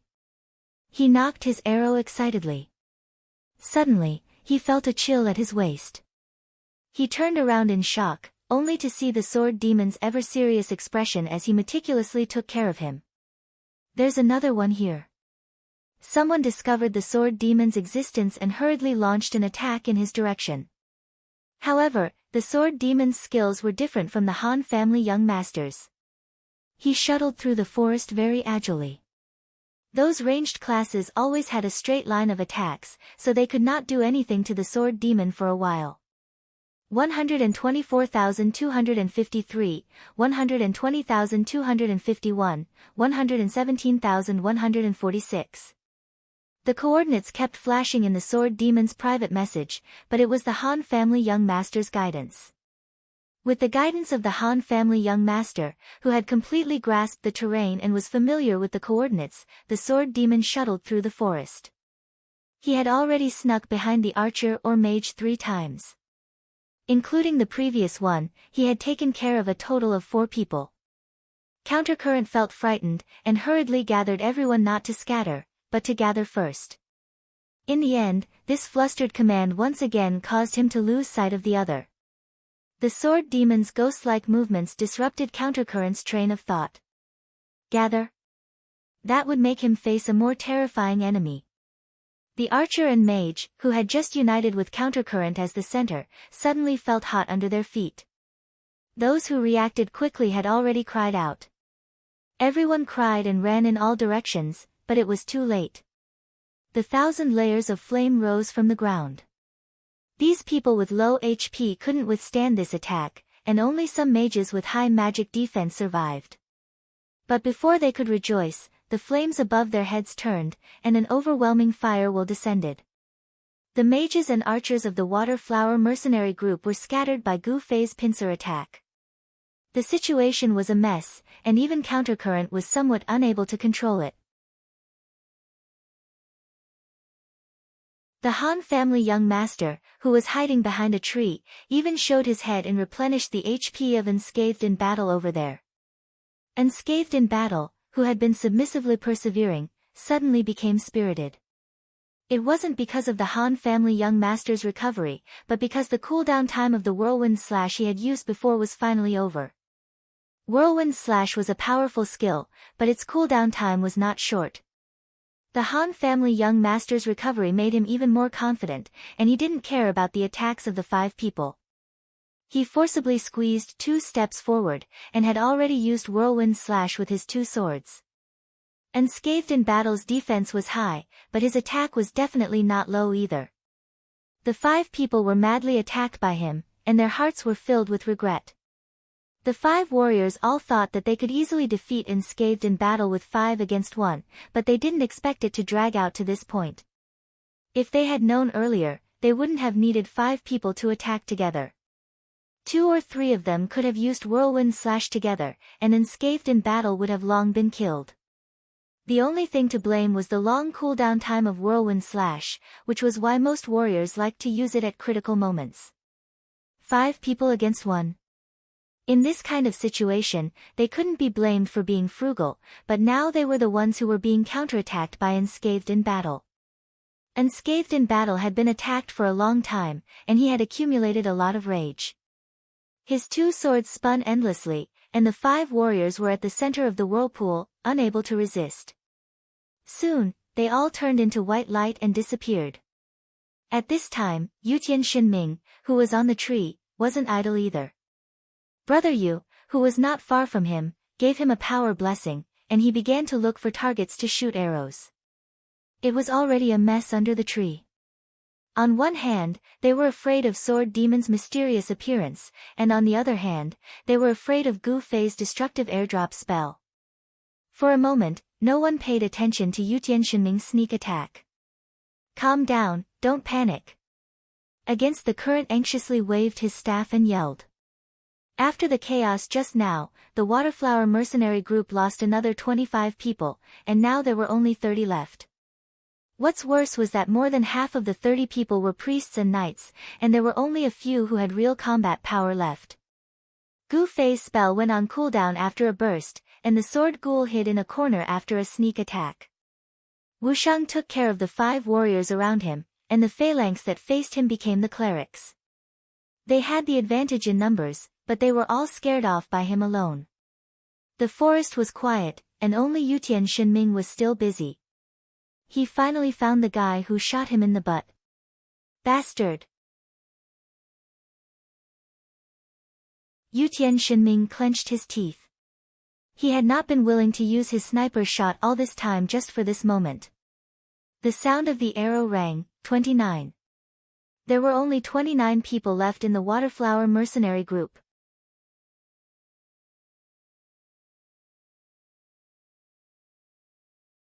Chapter 230. From the moment he went against the current and led the group into the forest, he had followed young Master Han's plan step by step.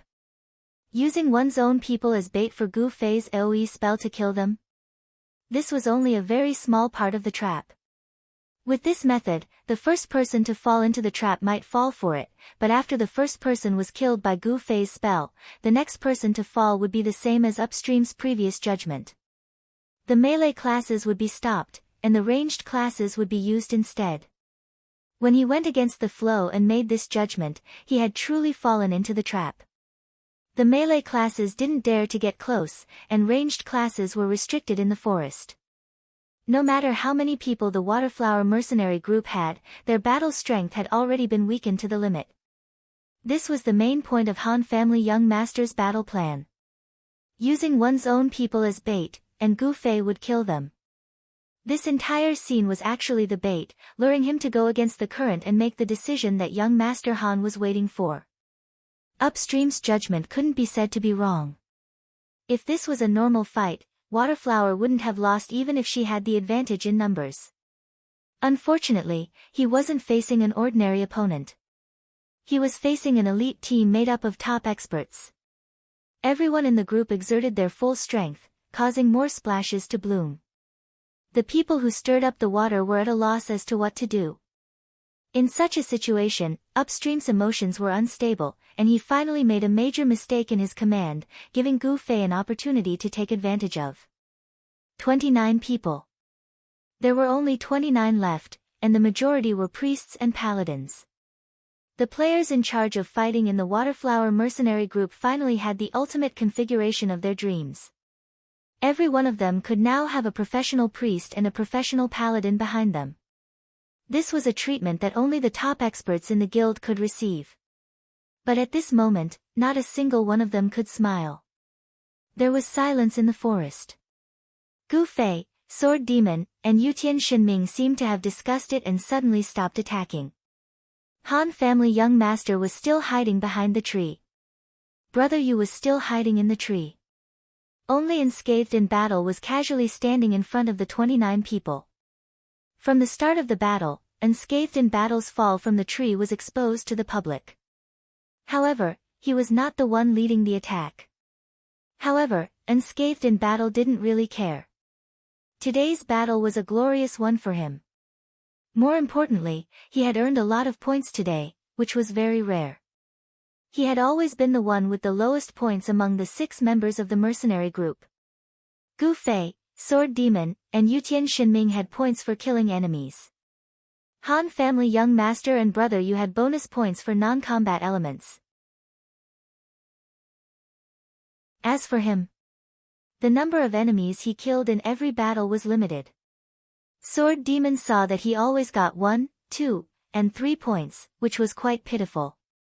He actually gave him 5 points for protecting Han family young master and brother Yu. What a shame.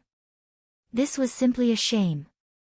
The number 1 warrior in the game also had pride, but in this mercenary group, he was actually reduced to a bodyguard. Unscathed in Battle had always been looking forward to a chance to show off, and today he finally got it. But fortunately, Gu Fei saved him at the beginning, or else he would have been beaten out of the game. Unscathed in Battle shuddered at the thought of it. If he had been killed, he wouldn't even have a reason to get 5 points for being a bodyguard. Unscathed in Battle's imagination was running wild. He treated the 29 people in front of him like they were nothing. The young master of the Han family also leisurely walked out from behind the tree, smiling as he watched the river flow upstream. Against the current also smiled bitterly. He was at his wit's end.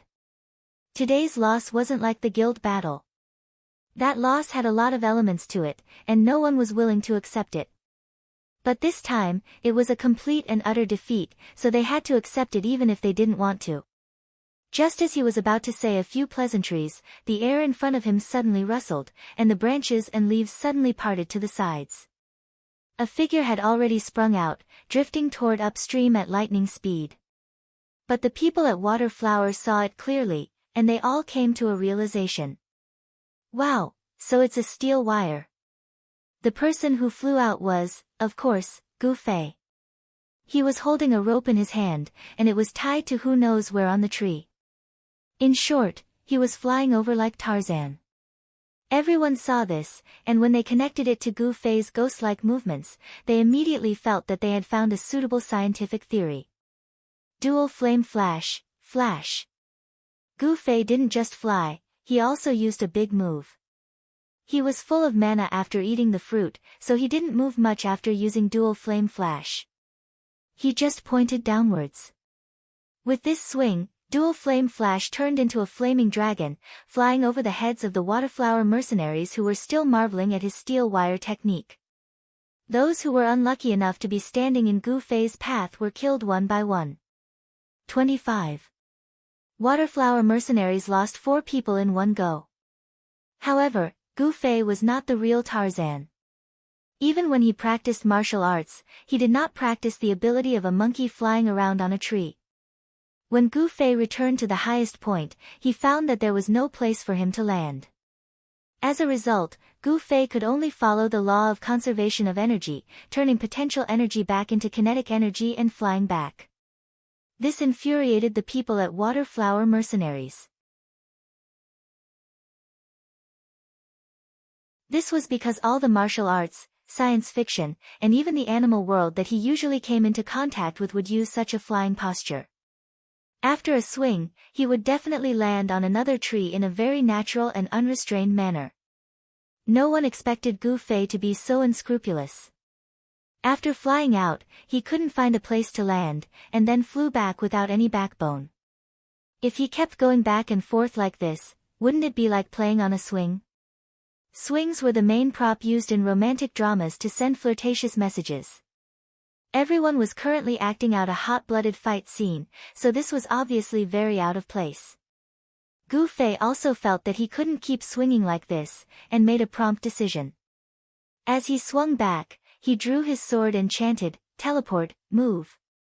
The advantage of an instant skill was that there was no need to set up a pose. He could use it whenever he wanted.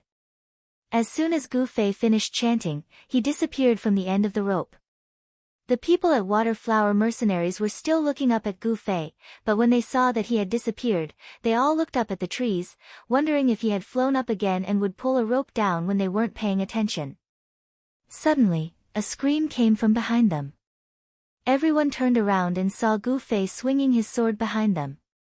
Not only him, but the thief had also appeared out of nowhere. Taking advantage of the fact that everyone's attention was focused elsewhere, he took advantage of the opportunity to take advantage of the situation. The two of them killed 2 people at lightning speed, then disappeared and found a random tree to hide in. With the guidance of the Han family young master, who was extremely good at maps and coordinates, the places he pointed out were definitely in the blind spots of the large group of people. Poor Yutian Shinming, who had no sense of direction, couldn't enjoy the guidance of the Han family young master. He could only lie pitifully on the tree and sneakily shoot arrows. The sword demon and Gu Fei, one in stealth and the other in teleportation, would suddenly appear to harass them as soon as their cooldowns were up. They would quietly appear, take 2 or 3 lives, then disappear again. Above them, Yutian Shinming would occasionally shoot arrows. On the other side, unscathed in battle would carry his 2 great swords and feign a charge. The number of people at Waterflower mercenaries dwindled, and those who hadn't died weren't far from having a mental breakdown. The only thing they gained was a deeper understanding of the cooldown of Gu Fei's teleportation. After repeated torment, Waterflower mercenaries couldn't come up with any good countermeasures. They could only watch as their numbers dwindled one by one. When there were only 5 people left, the Han family young master once again floated out from behind the tree. He looked at upstream and smiled, "Let's forget about it." against the current side and squeezed out a smile. See you later. The Han family young master nodded. Upstream gestured to the remaining 4 people on his side. They all had tired expressions on their faces, and didn't raise any objections. They simply retreated. In the semi-finals of the mercenary competition, the 6 people from Child Elite Group actually won once again, achieving a perfect score. Having killed to this extent, just the experience and gold reward alone were already very generous. Needless to say, the 6 members of the elite group were naturally overjoyed. However, on the surface, they maintained a calm expression. This was because the moment they stepped out of the teleportation point, Upstream had been waiting for them. They couldn't help but give their usual praises. Upstream's intention to win them over was already too obvious. They were just short of saying that they would all be his bosses once they entered his guild.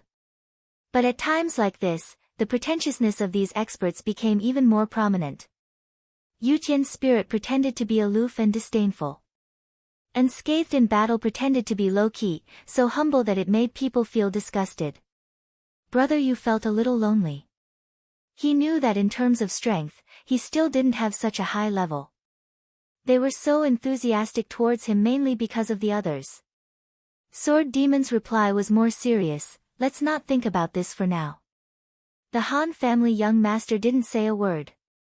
He was originally a member of Drinking and Singing. Gu Fei was the person they were most looking forward to. He waited for the others to express their opinions one by one before putting on a helpless expression, looking like he was going with the flow. Upstream also knew that forcing things would only cause annoyance, so he didn't say much. He laughed and said, "Then I'll look forward to working together in the future. If there are any difficult missions, I'll definitely ask for your help." The mercenary group was, of course, open for business. No matter how bad the Han family young master was, he couldn't reject the goodwill that was delivered to his doorstep. He naturally laughed and said, "We're all so familiar with each other, of course we'll help if there's anything." It was rather strange for a match to be lost in such a joyous manner. There was great harmony before the battle, and it was still great harmony after the battle. This competition finally ended in harmony. You're tuning into the Blissful Bookshelf YouTube channel. We're so grateful for your support, and don't forget to subscribe to join us on this incredible journey through captivating stories. Your generosity through donations truly makes a world of difference, as it's the primary source of revenue that allows me to expand and enhance this channel for you. Thank you from the bottom of my heart for being a part of this adventure.